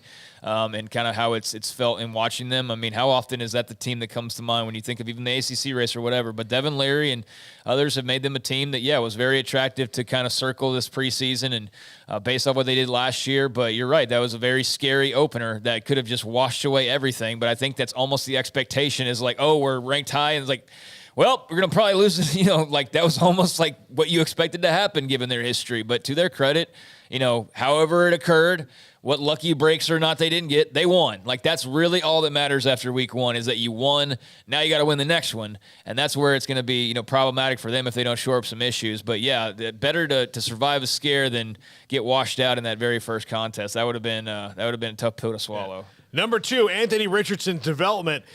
This was a guy we knew was a fantastic athlete and a game changer with his legs, but the way that he didn't throw any touchdowns, but the fact that he didn't throw any pick sixes against Utah is a big step. If you watched him at all last year, it was a 75-yard touchdown and then a 75-yard pick six. So he was kind of negating his own touchdowns. In less than an offseason, they have got him whittled down into, not whittled down, but like Billy Napier's done wonders with him, and they're going to play better teams than Utah, well, at least one better team than Utah, and I still think Utah's a pretty darn good team, but they're going to play Georgia later. They still have Tennessee to play. They've got a tough schedule ahead of them in the SEC, but I mean, this is the first quarterback that they've had since Tebow that anybody should be afraid of, and they should be really afraid of him. I should have saved the text and sent it to Garrett. What did you say about Anthony Richardson? Oh, he's giving me a little Vince Young vibes in that, not like, I'm not trying to say he's going to win the title, but he has that kind of, go ahead, try to get me on the ground. One of you, the difference is he can get away. Vince would run around you. He doesn't have Vince Young. No, but he's got that skill. same kind of like, he's hard to get on the ground. Yeah. He's got a big arm. He's really athletic and fast. Bully. Yeah, bully. Yeah. I mean, I will remember forever. I can see the moment that the steroid needle went into Brian Cushing's butt cheek when Vince Young just kind of threw him aside in the Sugar Bowl. Like, oh, well, that's it. I guess I got to start juicing. So, but yeah, the Rose Bowl. Then the Rose Bowl, yeah. And Anthony Richardson kind of has that. Like, that 2-point conversion was very VY-like. It was. Very VY-like. And, he's only going to be – look, Florida, like Edgar Thompson told us yesterday, don't fall in love. He's leaving after a year. But the last guy who wore 15 and played quarterback has a statue out there. So Gator fans should enjoy him while he's there. Yeah, he's good. He was impressive. Yeah, he's really, really impressive. Number 1, Stetson Bennett's athleticism. Look, he looks like he's taking a jump. I mean, I know he's another one of these like 17th year seniors that are out there, but really, I think he got tired of hearing like they won in spite of Stetson Bennett and wanted to show people that no, I'm a big part of this as well. And really, the other day, I mean, he made Oregon look kind of silly a few times. So I don't know if that's more of a credit to him or a knock on Oregon, but really, I was impressed with how he was kind of all over the place. I think we need to take Oregon and take them out of this little elite talk conversation and go throw them over here with everybody else for a little while and let them earn that back. But yeah, I give all the credit to Georgia. They would have done that probably to just about anybody. And yeah, Bennett, I think, shut up a lot of people who were critical of maybe areas of his game. And, I mean, he's the guy for a reason, beat out a lot of other talented quarterbacks to be the guy at the best school in the country right now when it comes to football. And I know Bama fan, shut up in the replies.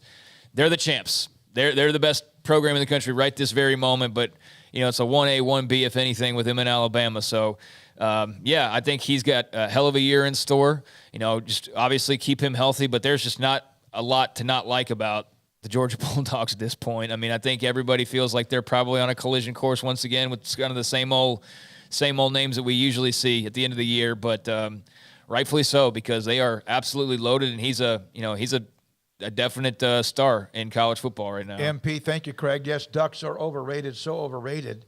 Someone asked this question. Which poll do you value if you do it all? The coaches or the media? The media more than the coaches. Like, not even close. Not even close. I don't need, like, if I really thought that Billy Napier was filling out the top 25 poll, or Dave Aranda was sitting there doing it, I'm sure there are some coaches that do.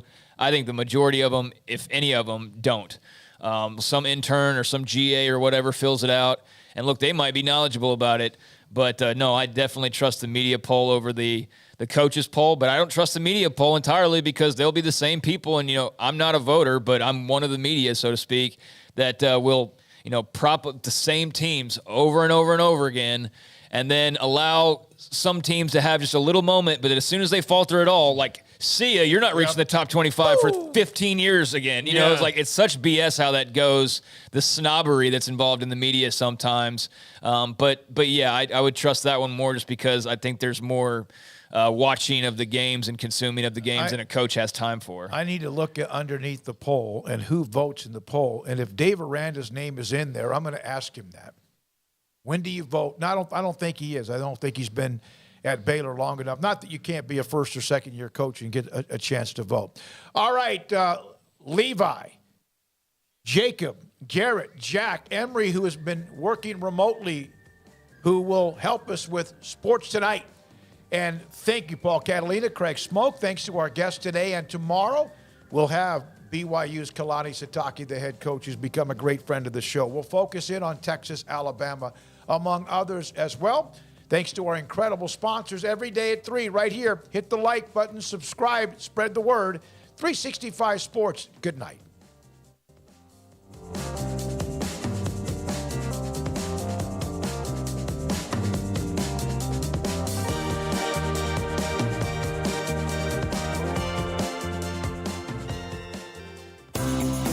Ideal MRI is a small family business right here in Central Texas. We're open to support you while lowering the cost of healthcare bills. When you need an MRI, ask your doctor for an Ideal MRI. Visit us at idealmri.com or call us at 833-IDEAL-MRI.